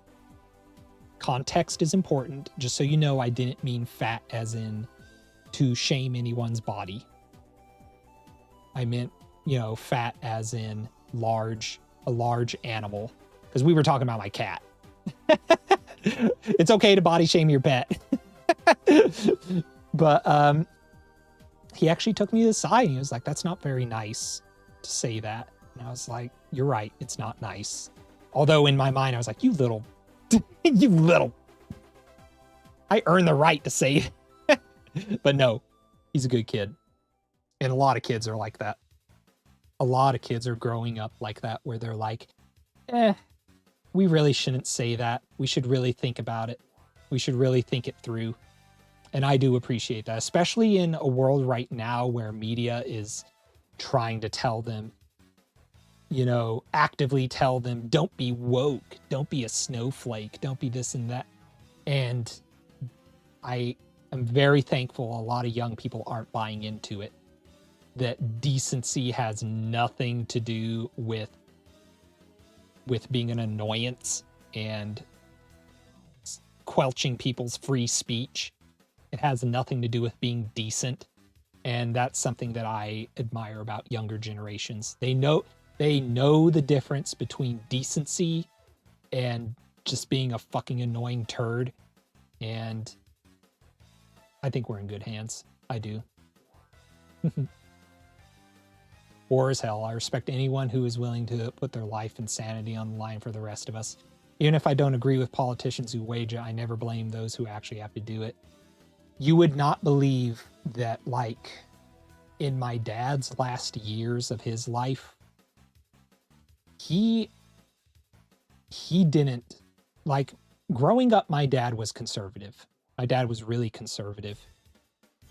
And in the last years of his life, he was like, fuck them. He was like, fuck them. Do not let any politician ever control you. And this was way before all the, you know, you know. And so this was like George W. Bush era. And he was like, never, do not join the army. Do not let people control you. And this is from a career military veteran. He's from the age of 16 to the age of like, God, I think he retired when he was 50, 51. His entire life to the military, destroyed his body, and he was telling his kids, do not, never let a politician control you. So yeah, it is a little heart-wrenching to see how the world just absolutely pedestals these people now, and it sucks. No matter what side you're on, I think it sucks. I think it sucks to let anybody control your life from afar like that. It's messed up. Can't stand it when people lack decency and just go around annoying everyone they come across. It happens, sadly. It happens. And this may not be what you're talking about, but it was older people. When I worked with the public a lot more, it was the older folks I worked with who were like in your face and not respecting what you need to be comfortable. But then the second you do it to them, they're like, this is why young people are so selfish. This is why young people are so selfish and so they don't think about anyone but themselves. It's like, man, weren't you the one calling me a snowflake earlier for calling someone plus sized? Like, weren't you the one calling me a snowflake earlier for saying like, maybe you shouldn't use that terminology to describe someone's race, you know? Even if it's not hateful, it's not the correct one. Like, decency, it's sad, but decency unfortunately has really become a matter of opinion a little bit too much. Like, I get it. All of our cultures are different and all of our vernaculars and ways that we grow up are different. If somebody tells you something hurts their feelings, that's their truth. That is their truth. If you're scared of spiders, but the person next to you isn't, that doesn't give them a right to shove a spider in your face. You know? If you're allergic to onions, but the person next to you isn't, and they just start chopping onions right in your face, you're not being a snowflake for telling this offends me. This legit offends my heart and my soul and my senses. And, you know, to tell somebody, I don't want to be called that. I don't want to be called that. I'll actually get personal with it. I don't like being called an Indian. An Indian. I am a Native American. That is my race. IRL. Sorry, immersion break. I am Native American. I don't like people calling me an Indian. But if I tell someone it's Native American, they don't say Indian anymore. I'll just smile at them. Don't say Indian anymore. It's new time. I'm a Native American. That's the proper term. And then they argue with me about it. It's like, brother, this is my truth. This is what I am. I can't argue with you what my race is. You know? It's whatever. Then they call me like woke or whatever. Sorry, I guess I'm woke. I'm woke because I'm not an Indian. I'm a Native American.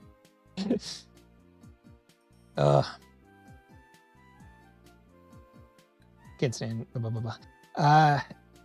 Yeah, he had an absolute fury over what's going on now. Oh, I've wondered. I have actually wondered.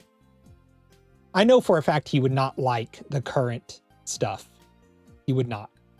Because he didn't like the dude before he was a politician. He didn't like him before he was a politician. He thought he did not like him. He was a jerk then, and surprise, surprise. My dad voted for George W. Bush, but he didn't like him.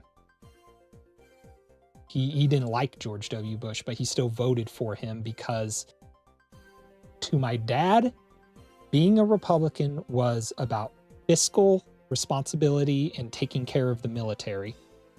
Because he was a military guy. That was his thing. That was his thing. Do as much as you can to get out of debt and protect the military. And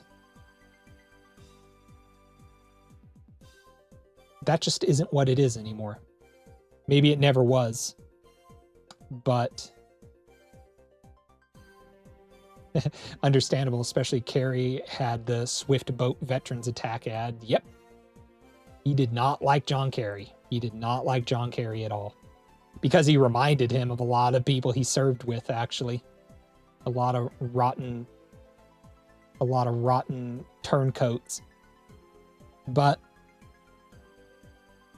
it was right just as about he was passing away that he kind of came clean about it, where he was like, it ain't the same as it was when I was younger. So he was talking to both me and my brother. He was like, don't you boys fall for it. Don't fall for it, because it's not the same. Find your own way. Find your own way. Do not, just because I was a conservative and because I believed in military might and I believed in fiscal responsibility and all those things, I attached a party to it. And he actually said, like, I did wrong. I did it wrong. Don't fall for it. Don't let anybody use you guys. And in a way, I think I'm really lucky, because there definitely were people my age who I used to work with, who I know fell down the rabbit hole, who became extremists, essentially, for lack of a better term. And it sucks. It really sucks. And at the very least, we have some people with sense. And I do have hope. I do really have hope. Not to get too serious about it. I do have hope that things will get better. Because, and this may be a little bit morbid, dude's not going to live forever. He's not. And I don't believe anybody can match his charisma. I think that once he is gone, whether he's, just leaves and retires, no one will be able to replace him. Nobody can replace his charisma. And I think there will be infighting and stuff amongst the movement, and we'll see it crumble from there, probably. That's what I think will happen. Sadly, and it's a very sad comparison, but it's very similar to stuff like the Black Panthers in a lot of civil rights movements, was that, like, there was no one who could replace Malcolm X. There was no one who could replace Martin Luther King. And there was just so much infighting amongst people. Like, no, we need to go this way. No, we need to extend an olive branch. No, we need to become this and that. That the movement sadly kind of fell apart. And I foresee that happening with the current political climate. That once the bigger names are out of the picture, things will probably fall apart. And we'll start from scratch, essentially. It's what I believe, anyway. Maybe it's too optimistic, but it's what I suspect. There's a real good article on Salon.com about the two Santa Clauses theory that really explains a lot. Ooh, I'm going to have to look that up. He might leave, but he will influence till the final day. That's, yeah. But you have to kind of see, though, you have to kind of see what he has access to. Obviously, you know, he's taken over social media. He has his own social media, but the truth is that once he is out of power, he won't have the ability to stop people from making alternative choices. Granted, yeah, his seeds will still be implanted in our world and in our media, but I kind of foresee that because trends go by so quickly that he won't have the power of government to keep him in mind's eye. He won't have the power of media or government to make him the zeitgeist and make him the household name. He will fall prey to exactly what he spent years entrenching himself in, and that is, full circle here, the imminent death of social media platforms. Things like Twitter, things like Truth Social, things like all of those things that politicians rely on right now to beam their beliefs into your eyes and convince you that it's your own, they'll die. They will die the death that every social media does, because it's no longer trendy, and it's no longer fun, and it's no longer cool. Older people who invest enough time into that kind of stuff, they'll die. They will move on, and all that will be left are young people who want something new and trendy. Granted, yeah, social media isn't the only way to get your voice out there these days, especially when you have your tendrils and as many things as you do. But I do suspect that, like, social media will go through its cycle, and with it, it'll dump the celebrities of its era. Our politicians who became celebrities will become the next Tia Tequilas. They will become the next Metal Sanaz, or whatever her name was. They will become the next whoever. They will become the next social media darlings who just fade from memory because you're not cool anymore. And yeah, again, I think that maybe I am a bit optimistic about it, but I've seen the world be cyclical so many times. I'm 39. I'm 39 years old. And just in the short amount of time that I've been alive, I have seen trends both disappear and then cycle back around again. And to me, I don't see anything stopping it. I don't see any amount of dumbing down our world or censoring our media unless there's a complete North Korean style lockdown on our worlds. I don't see the world being able to pass us by. And I don't see the world being able to just stand still. I really don't.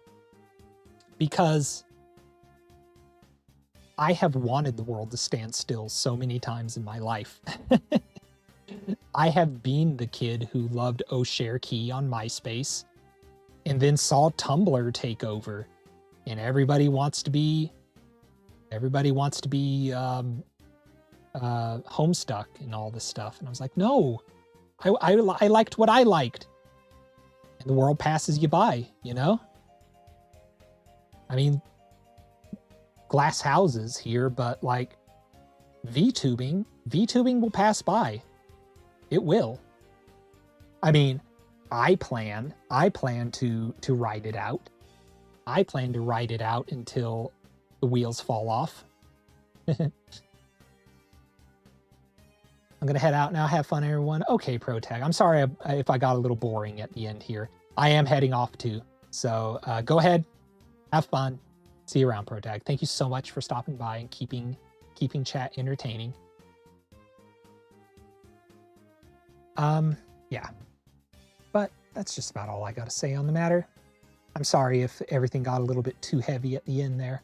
But good news is the world is cyclical. Is that the word I'm looking for? No, the world goes around. The world goes around in circles, and it's going to get better. Things get bad, things get good. It's ups and downs, twos and fros. But till then, hold on a second. Hold on a second. Hold on a second. TikTok, the pendulum swings back and forth. Domino would like that one. All right, guys. I'll be seeing you around. Thank you so much for joining me here today. I am Nekotomoton. I am a cyborg Neko, and I am programmed to play retro games and occasionally record music and compose. I thank you guys so much for joining me here today for this random little adventure. I will be back as soon as possible. Join me on Discord. I promise I'll be more active. I promise.